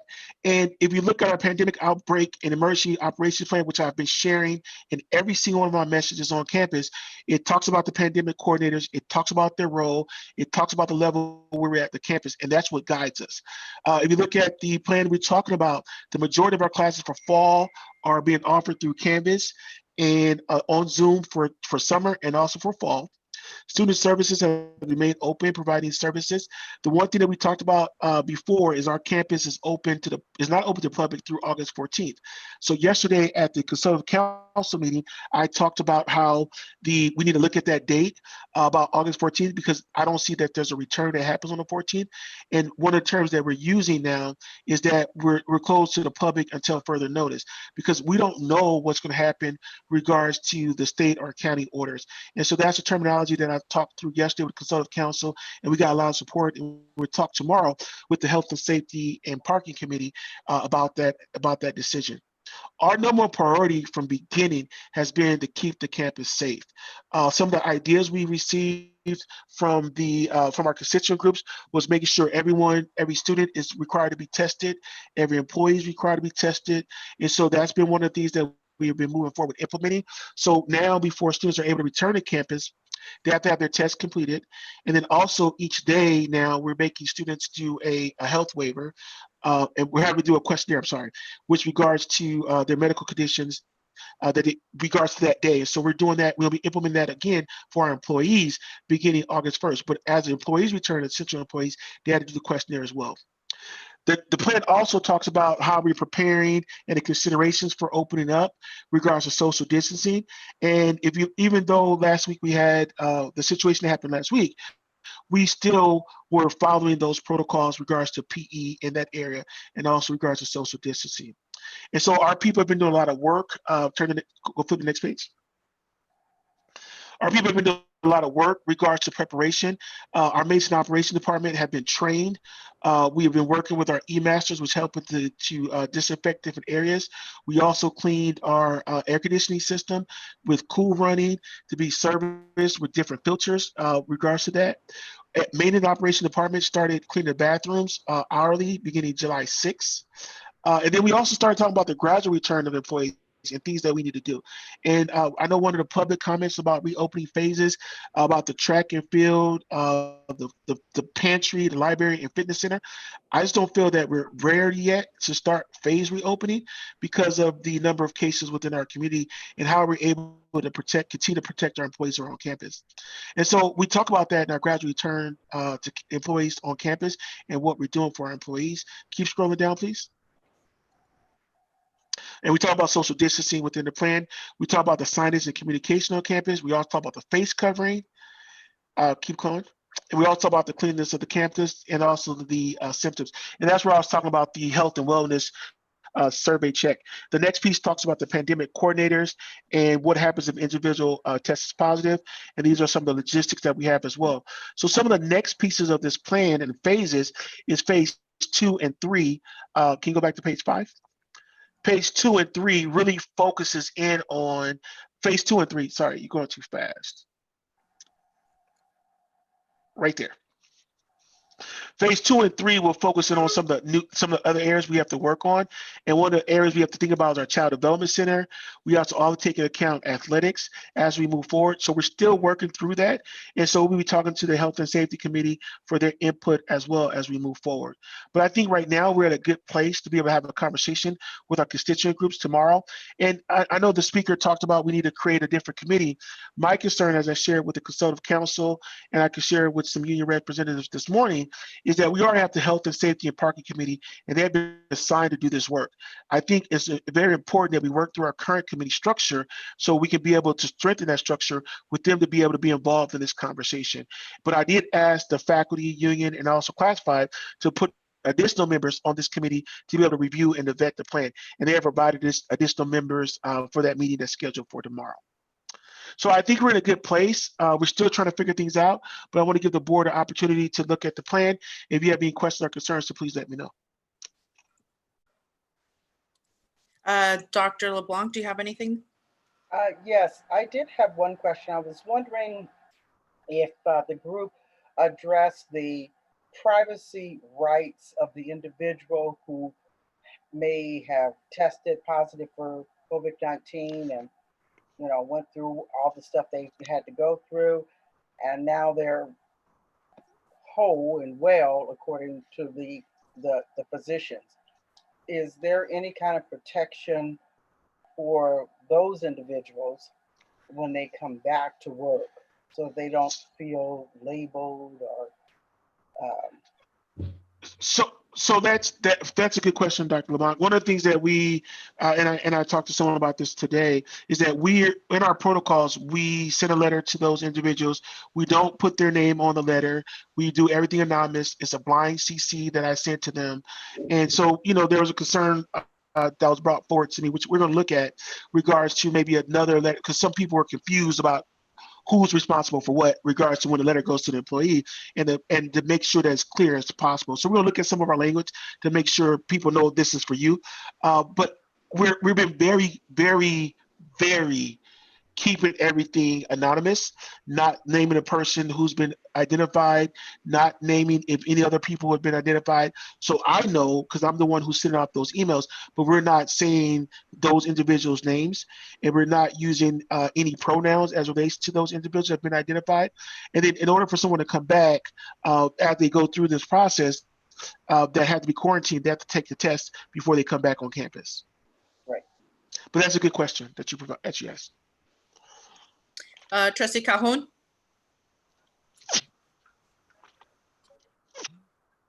Trustee Calhoun, we can't hear you. He's on mute. Yeah, there you go. Dr. Curry, is any faculty or union member on the Health and Safety Board or the other one? Are they included in that?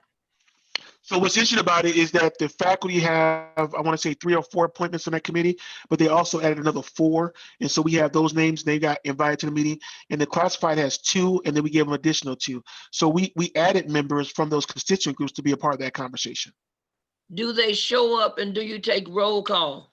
So we do show up, but this is the first meeting that they're having to talk about the eventual return plan. And so we talked that we want to share with the board, which we're doing today, and then tomorrow they have that meeting. And so we will take attendance. We have minutes and agenda, but I think it's going to be a good conversation tomorrow in regards to the next step.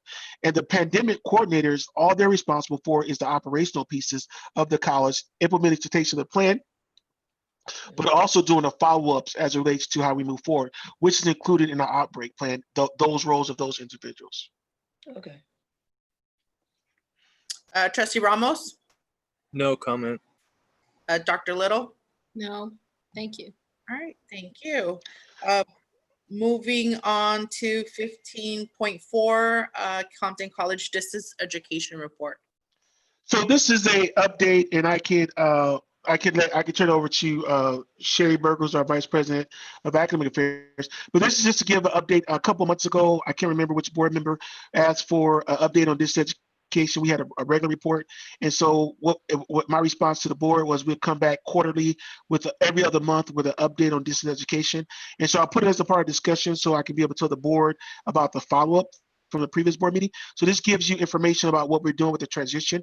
And please note that we work with our faculty for the CTE programs, and they develop plans for their additional return. So it wasn't that the district just arbitrarily made a decision about returning. This was a follow-up with regards to conversation with our faculty, and they developed the plans for the eventual returns for their students. And so we talk about that more so in item number 1 of this report. Scroll down to number 2 for me, please. Number 2, start right there. So number 2 talks about some of the administration changes for the board. We are actually for the distance education department. We're actually moving forward with hiring a distance education manager, and we're also having we're moving forward with a distance education faculty development. Faculty distance education trainer with the board approved that job description. And so we're moving forward with those 2 within our area, and the distance education manager position is partially funded with funding from the Calbright contract. Please note, if you look at what we have done with our distance education program since we separated from El Camino College, we have beefed up this organization where maybe not beef is a good term to use, but we have strengthened this organization with the distance education manager, the faculty distance education trainer. We also hired a learning management specialist, and we also hired a faculty distance education coordinator. So over the last 2 years, now we have 4 positions within this education that we never had on this campus. And the distance education manager reports directly to the VP of Academic Affairs. Item number 3 talks about the recognizing the need for faculty trained within Canvas. And so you have more information about the training that we've been able to provide to our faculty as relates to Canvas. And number 4 talks about the DE addendums. One of the questions was regards to the CARES dollars. I think was brought up in the report. So yeah, we received about $2.5 million through our CARES Act funding.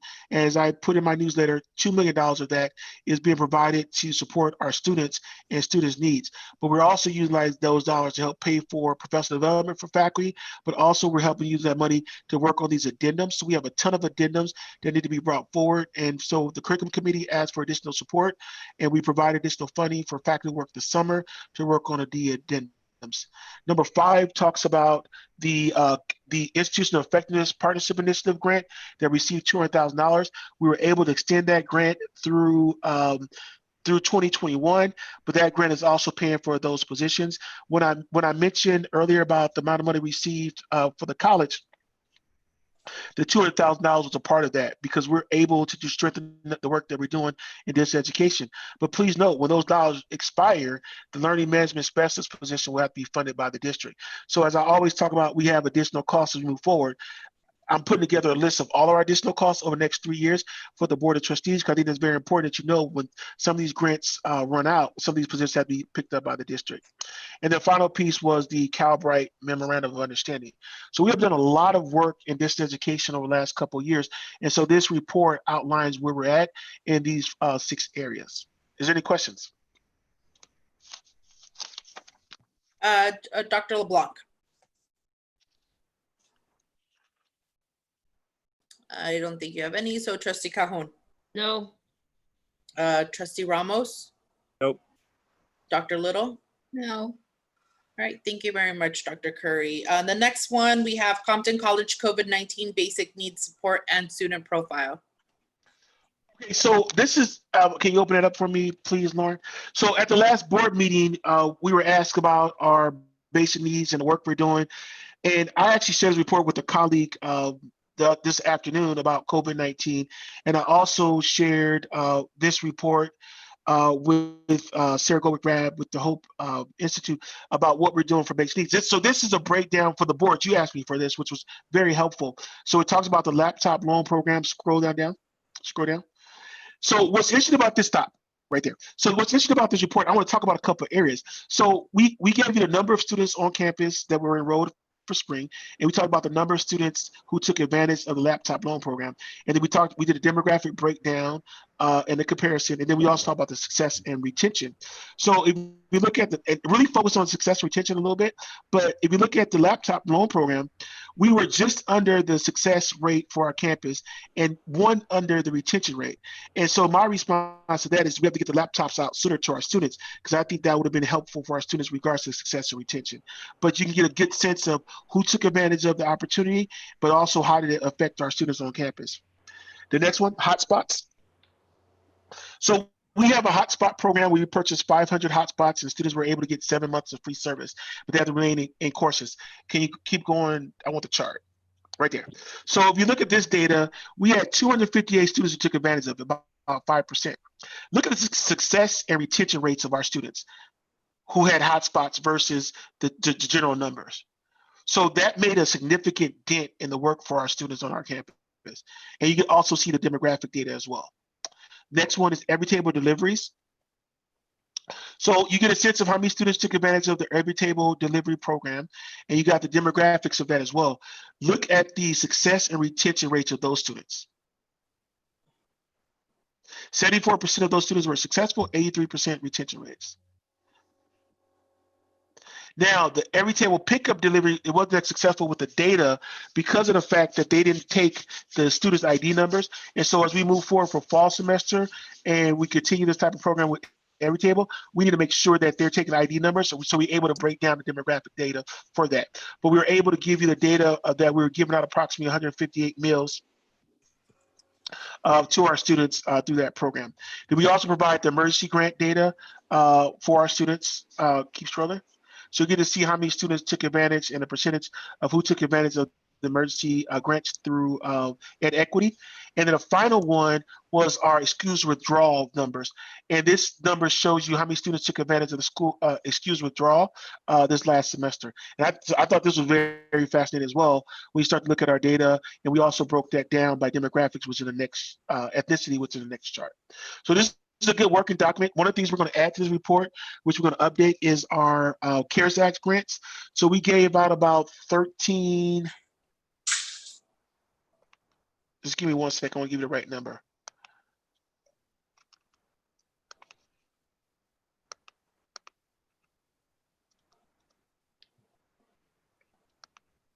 Just give me 1 second. I just messed up my computer, but give me 1 second.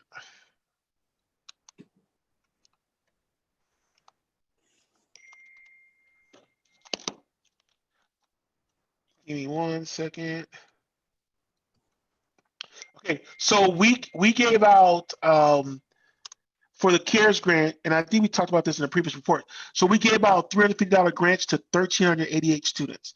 So we're going to be breaking down that data in the next couple of weeks to be able to show the demographic data for our students, regardless of who received the emergency grants for the CARE grant. And so we should have that before the end of the week, worst case scenario early next week. But we gave out 1,388 grants. And in my board letter this month, we talk about the emergency, the CARE grants for this summer. Is there any questions? Dr. LeBlanc? You're on mute.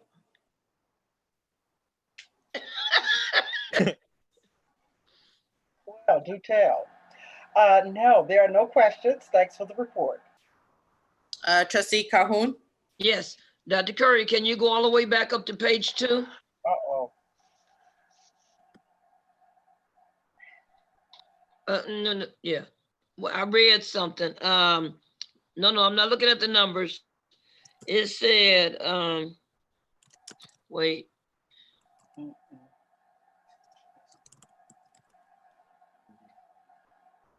They talked about some students you were not able to reach. I think it's on this page. And because the students did not look at their emails. Students were not checking their Compton College email for notification of availability. All right. And that's one of the issues that we have to work through regards to encouraging students to check their Compton.edu email. And so I think as we continue to send communications and work with our faculty and staff, it's very, very important that we're encouraging students to check their emails every day or every other day from Compton.edu. And one of the things that I find very interesting, just so you know, and I was talking to my colleague from San Diego Community College District, is that some colleges in our state they don't have a mechanism to send emails to their students. And so all of our students are getting the Compton.edu email address, and we need to make sure students are checking their email on the Compton.edu. And we have to continue to encourage that. All right, so let me finish up what I was getting ready to say. Okay, I'm sorry. No, it's okay. How come if this was put in here about the students not checking their emails, I'm just curious, how come a letter could not have been sent to the students as a follow-up? And in that letter, it explained you need to be checking your Compton.edd email because we're sending you things just as a follow-up. How come that was not done? So when students go through the process for admissions, we talk about, first of all, we don't send letters to prospective students regards to check their email. So we send them an email notification through their email, through their Cccfe application. And so one of the things that we need to do as a part of our promotion is to continue to encourage students to check their email.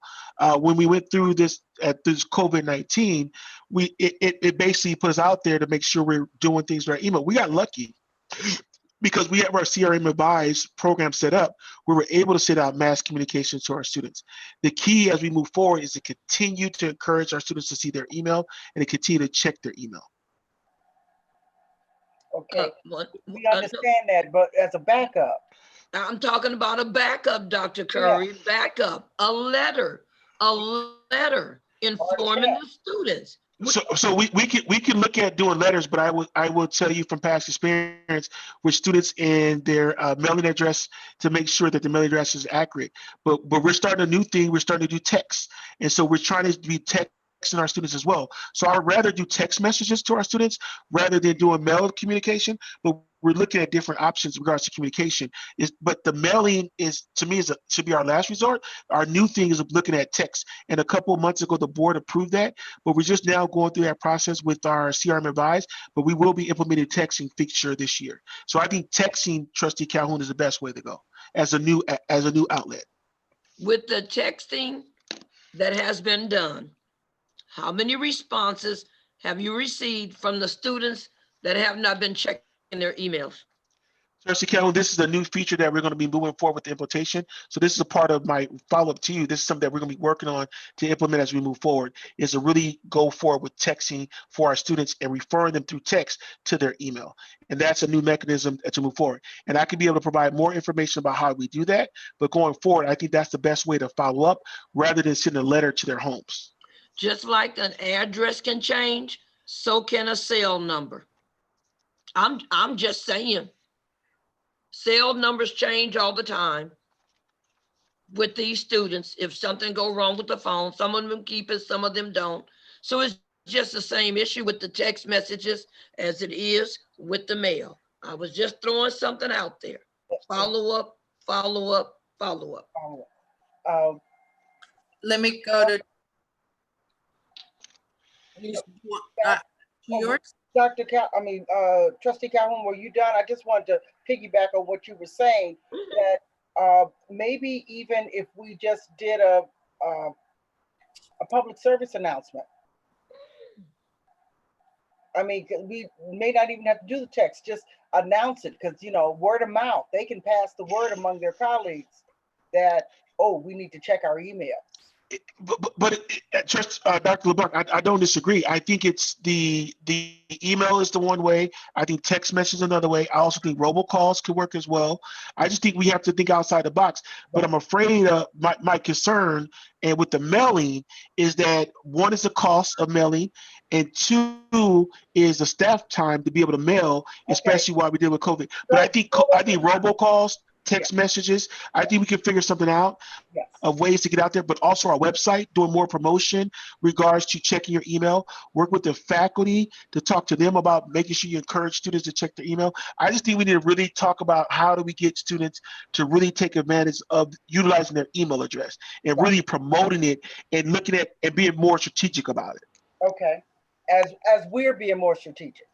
Yes. Okay. So very good. Very good. And then, so let me go to Trustee Ramos. Do you have anything? No, thank you for the report. Dr. Little. No. All right. I do want to add, I know some of the issues was dropping off with the hotspots, but in one of our previous board meetings, we approved a delivery program. So this shouldn't be an issue moving forward. So that is an alternate. I mean, as far as advertisement, we do post these letters that Dr. Curry does put out to us on social media. And in his letters, he does address some of the services that we are providing our students. And so that's also another avenue. But most definitely, if there's a way that we can, I don't want to say red receipt type of document, but just seeing how many of our students are actually reading. I know that is sometimes data that you are able to obtain from your provider. So if that, I don't know if that's something you can go back and review, Dr. Curry. So tonight on the board agenda, the board approved the carrier service for the college. We just used them. We just did cosmetology. So they just delivered some supplies for our cosmetology students. So we have that. We're also mailing out the hotspots are mailed directly from the Foundation for California Community College to the students' homes, and they were also mailing laptops through FedEx. So we're trying to find different ways to be able to provide the services to the students. And so you're right, we do have a carrier service, and that goes back to the faculty comment from earlier regards to keeping students safe. We have found new ways to get, for example, you can see this report, sending food to students' home where they don't have to come to campus. 2, being able to send laptops to students' home where they don't have to come to campus. 3, sending Wi-Fi to students' homes where they don't have to come to campus. So we've been making sure our students remain safe, and we've been able to deliver stuff to their homes. And not too many community colleges are able to do that. And I think we've been very strategic about that in those services. But what we can do is we can provide an update to the board about our communication and how we intend to get more students to check their email, but really focus in on some of our new strategies and take into account what's been discussed tonight. Thank you. Trustee Calhoun, I see you have your hand up. Okay, the same way you sent the laptop, the same way you sent the hotspot, and you had their addresses, is the same way you do one letter and say students, and you mass production it, and you could have put it in that envelope with the hotspot or even with the laptop. I'm just saying. Thank you. And I'm just saying, Trustee Calhoun, is that I will come back with the plan of what we're going to do. I'm not shooting down your mailing address to students, but we have to look at new technology. And so, as you know, going through Zoom, what we're at, so we have to figure out ways to get to students. So we'll provide an update at the next board meeting. I'm just saying. Well. I love you, Dr. Curry. She took over my office, just so everybody knows. All right, so those are your action items. I think moving forward, if we could leave this item on there, given that it's changing and we're continuing to provide services to our students, and summer's almost over, but fall will begin, we can continue receiving updates. Summer's almost over. What? All right, moving on to number 16, grant items. Are you asking us to vote on these? Because let me see. Yeah, so these have to be approved. My recommendation, what I did now for the future is making them a part of a consent for grants. So you have to go by one, but I can talk about the 4 items before you vote if that's what you would like. Can you, can I get a motion from the board that we're able to vote under as a one thing from 16.01 to 16.04, or are we asking? Second. All right, so we are going to vote as one for items 16.01 through 16.04. It's been moved by Dr. LeBlanc and seconded by Dr. Little. Ms. Paula, can you do a roll call for that motion? Sure. We continue? Trustee Calhoun, Aye. Dr. LeBlanc, Aye. Dr. Little, Aye. Trustee Ramos, Aye. Trustee Lopez. Aye. Thank Okay, Dr. Curry, can you talk about all 4 items? Okay, so the board, the first one is a grant with Apple. This is it included a contract, includes it's about part of a data coding partnership. We will provide a partnership through Apple, and we include Compton Unified School District has a separate contract that they have as well. So there's gonna be a formal announcement in the next couple of weeks, but this is a part of the contract, and it also includes the upgrades of 2 of our labs in the vocational technology building. It's up to $100,000 for that project. I'm really excited about being a part of the partnership with Apple and being an Apple school. Item number 16.02, this is the amendment. I mentioned this earlier, regards to the IEPI grant. And so this is the $200,000. All of this is extension of time through 2021. The next item is our strong workforce grant contract. And this is something that we have to update. And so this is just a normal item. So we receive those the funds for strong workforce. And then item 16.04, I mentioned this earlier about program maps. This is another grant with the Futures Foundation that we're a part of through Dominguez Hills. We're receiving $12,500 to work on program maps to link into the Cal State University Dominguez Hills. And I'll be presenting with Dominguez Hills in a couple of months at a conference regards to program maps and linkages with community colleges. So I recommend approval for all 4. Okay. Do we have any discussion, Dr. LeBlanc? No. Ready for approval. Trustee Calhoun? No. Trustee Ramos? You're on mute. No. Dr. Little? No. All right, Ms. Paula, can you call the question? Trustee Calhoun, Aye. I'm sorry, Dr. LeBlanc, Aye. Dr. Little, Aye. Trustee Ramos, Aye. Trustee Lopez. Aye. Thank you. Moving on to item number 17. These are first readings, correct, Dr. Curry? Yes.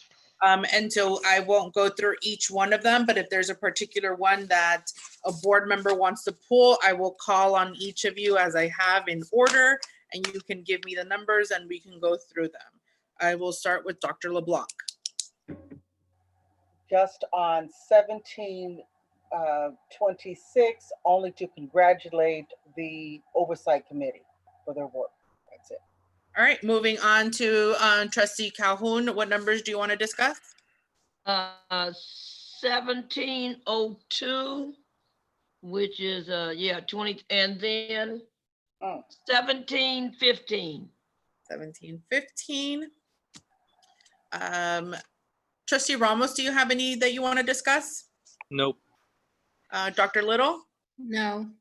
All right, so moving on to 17.02, Board Policy 2350, public participation. Trustee Cahoon? Okay, on page, hope I didn't mix this up. Think I did. Okay, I think it says the board president may determine at what point in the board's deliberations with respect to an item agendized for action, members of the public will be heard by the board. All that's crossed off. I was just curious as to why. Dr. Curry? There you go. Yeah, A.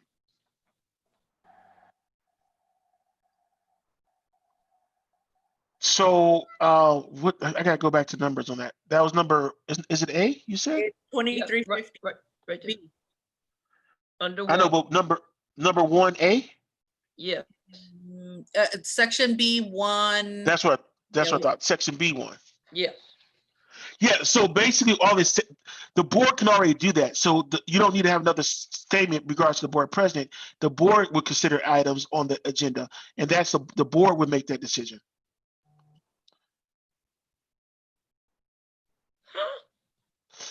If you read this once again, this one talks about speakers who wish to be heard on a specific agenda item for consideration. What's the process for that? So if the agenda provides that speakers regarding items not appearing on the agenda will be heard in advance of the board considering items on the agenda, then the speaker who wishes to be heard on a single agenda item may choose to be heard at the same time as speakers addressing the board on non-agenda matters. So the person can speak twice. Oh, okay. So they can speak at it during the none matters. Then they also speak on the item once you get to that item before the board takes action. All right.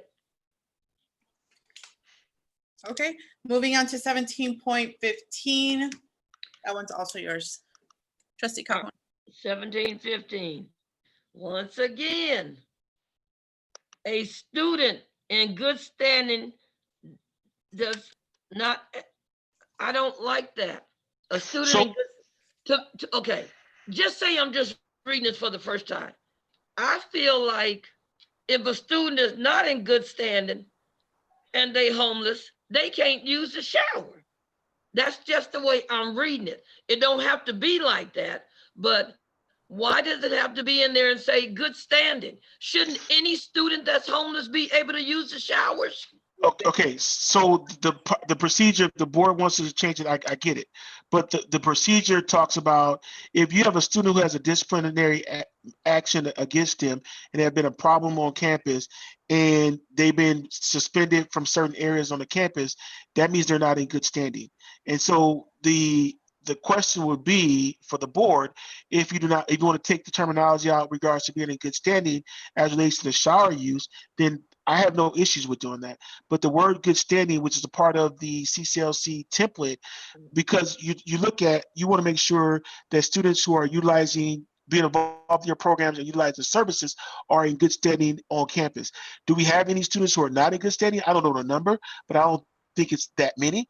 But if this is a problem for the board, then just all the request is to ask me to remove good standing, and then that means any student can be able to use the showers.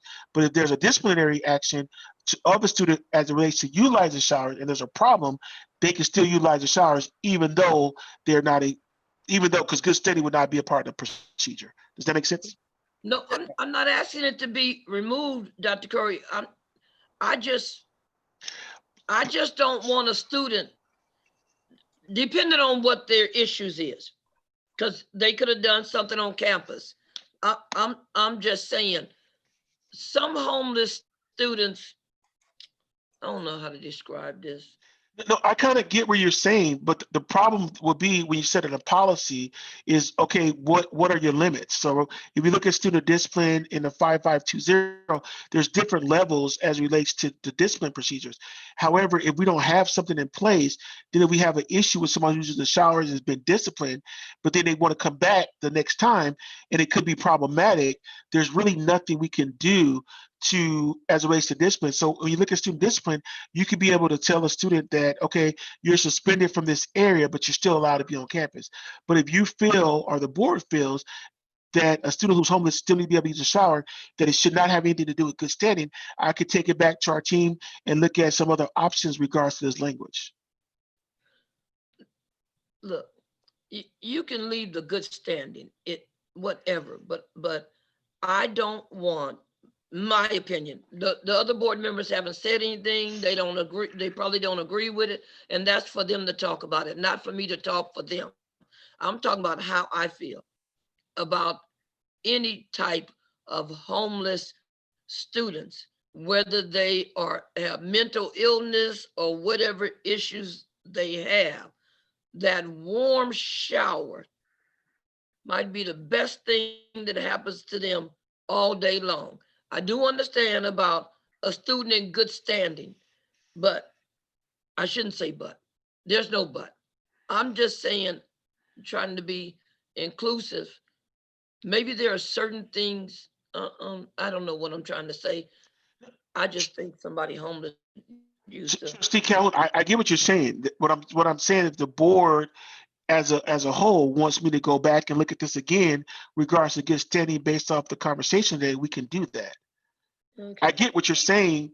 And maybe you can just let us know the alternate options of the wording that can be beneficial. And if it were to change, if there's any legal issues, if there's any foreseeable problems, so that we have all workaround possibilities addressed. And I think that's the whole purpose of the first reading, so that if there's anything alternate, we can have it addressed. So if there's that way, if you can take it back and have them review, discuss the issues presented and see what alternate options, if there's any, to potentially look at revising this policy.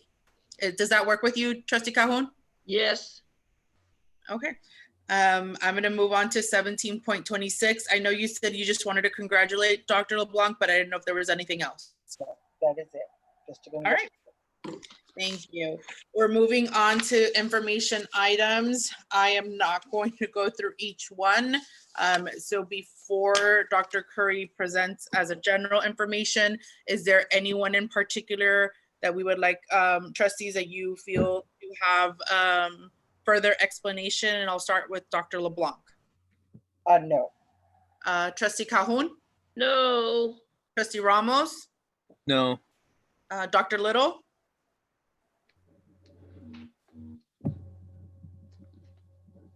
You're on mute. I don't hear her. So Dr. Curry. I'm sorry, I was trying to unmute.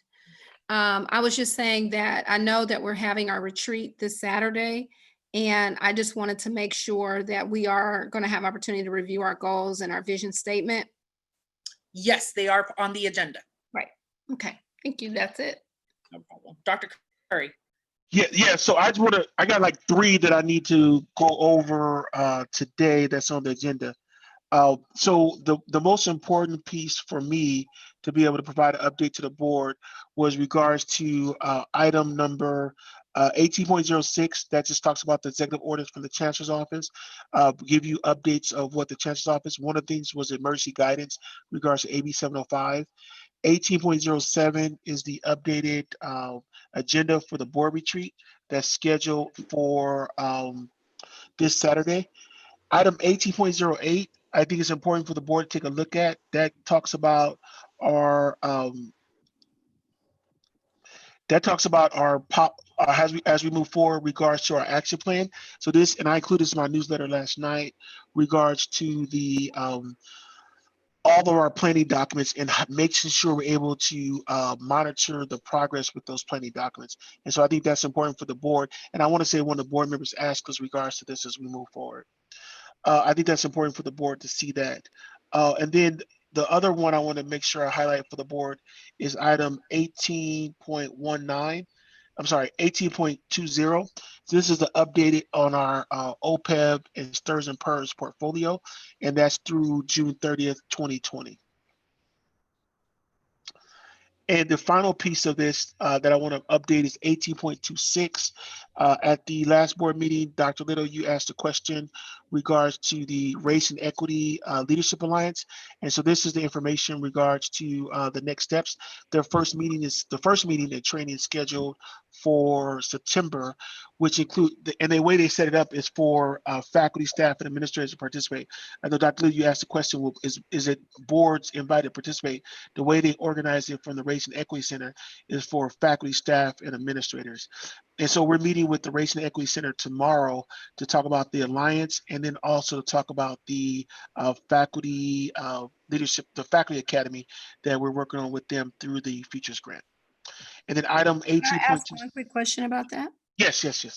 So in terms of the who's going to be participating, I saw all the schools, but in terms from Compton College, are we having the same group or are we rotating groups because they have so many different sessions? So are you going to send some people that are more related, or are you doing a very interdisciplinary or cross-sectional team so that you can build more capacity? And then how will those updates be provided to the board? So we have not made that determination, and tomorrow I want to get more information regards to each of those training sessions, and then after that we can make determination about who's invited to participate. And that's one of the reasons why we scheduled that meeting.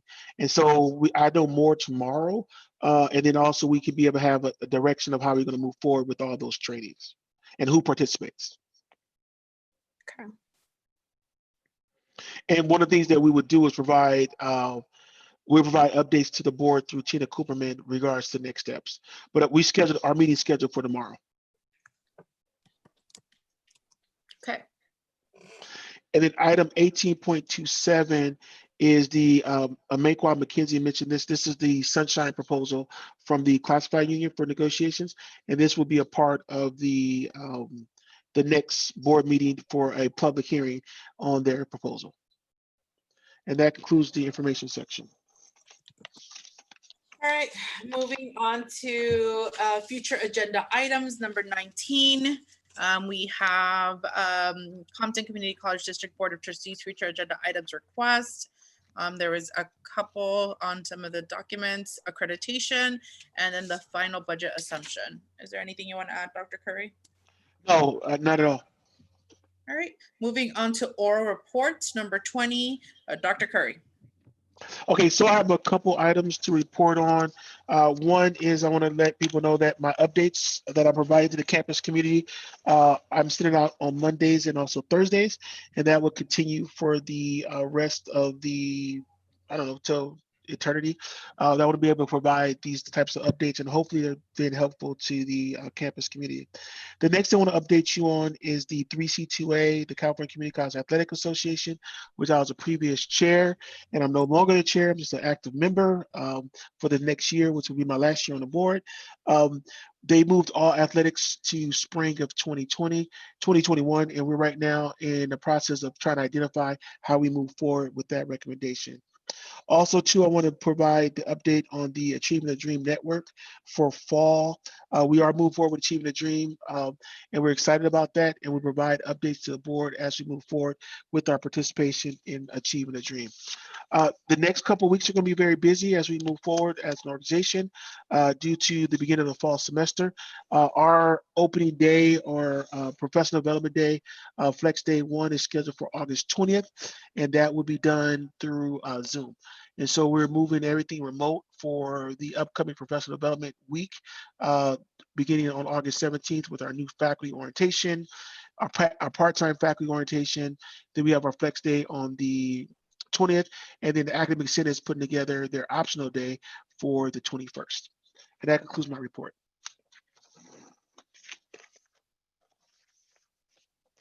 Moving on to Board of Trustees, Dr. LeBlanc. You are muted. Goodness gracious. Okay. Well, I know I mentioned it last month, but I am still in awe of that dynamic commencement service that Compton College had, and just want to again give a shout out to everyone who had a hand in making that happen. Just wanted to announce that I will be having two community meetings for Paramount, one on by Zoom, one on August 13th and the other on October 13th. There will be more information forthcoming. And I want to say to everyone to be safe, enjoy your summer. It may seem like summer is over, but summer is just beginning. So just enjoy your summer, be safe, be wise, and don't forget to sanitize and cover. Thank you. Thank you. Trustee Calhoun? I'm muted. Unmute. Oh, yeah. Okay, I really don't have too much to say. I want everybody to stay safe and everything, but I know, Dr. Corey, I had a question for you. I know that you gave the students hotspots, or they were mailed to them. Was staff available to get those hotspots also, or was there a thing for them to get hotspots, or if they didn't have a laptop or a desktop to work at home? We provided laptops for our employees. We did not provide hotspots. I'm just asking. So why? I'm just asking. Why not both? I'm just asking. I think if you look at the contract language in our contract, we were not required to provide both. And so some of our employees, I think we had a couple employees who had concerns about that, but we provided the laptops. And if that's something that the board would like us to look at in the future as we move forward, as in regards to being remote, I think that's something we can look into. But right now, for the district, what we provided was laptops. Everybody don't have internet. They don't. They really don't. But some people were able to make adjustments and be able to get internet during this pandemic. Oh, did we hook up with an internet company like Spectrum or what? How did we provided that information to employees early on in the process? But then also too, with the foundation, if people want to be able to purchase internet, they can at their reduced price from the Foundation for California Community College. And I can put that in my next newsletter. Yeah, can you put that in your newsletter, please? Thank you. Everybody have a safe and be safe and wear your mask and your gloves and you wash your hands, wash your hands, wash your hands, wash your hands, not for you, but for me. Love you. That's it. Trustee Ramos? No report. Dr. Little? Yes, I just want to thank Dr. Curry and the entire administrative staff, faculty, and definitely the students as we continue to traverse the pandemic. I would like to acknowledge the current events that we've been facing and encouraging people to stand up against systemic racism and to continue to have conversations. I think they're very important. And then for all of us to continue to take care as we respond to COVID in terms of our mask and our distancing and just taking care of our community. Thank you. All right, nothing to report for me. Our next regular scheduled board meeting is on Tuesday, August 18th. Closed session begins at 4. Open session begins at 5. There's no one to adjourn. It is now 8:12 and I call this meeting to order. Thank you so much. And adjourn this meeting, sorry, wrong word. You guys have a great Thank you, President Lopez. No problem. You guys have a great one.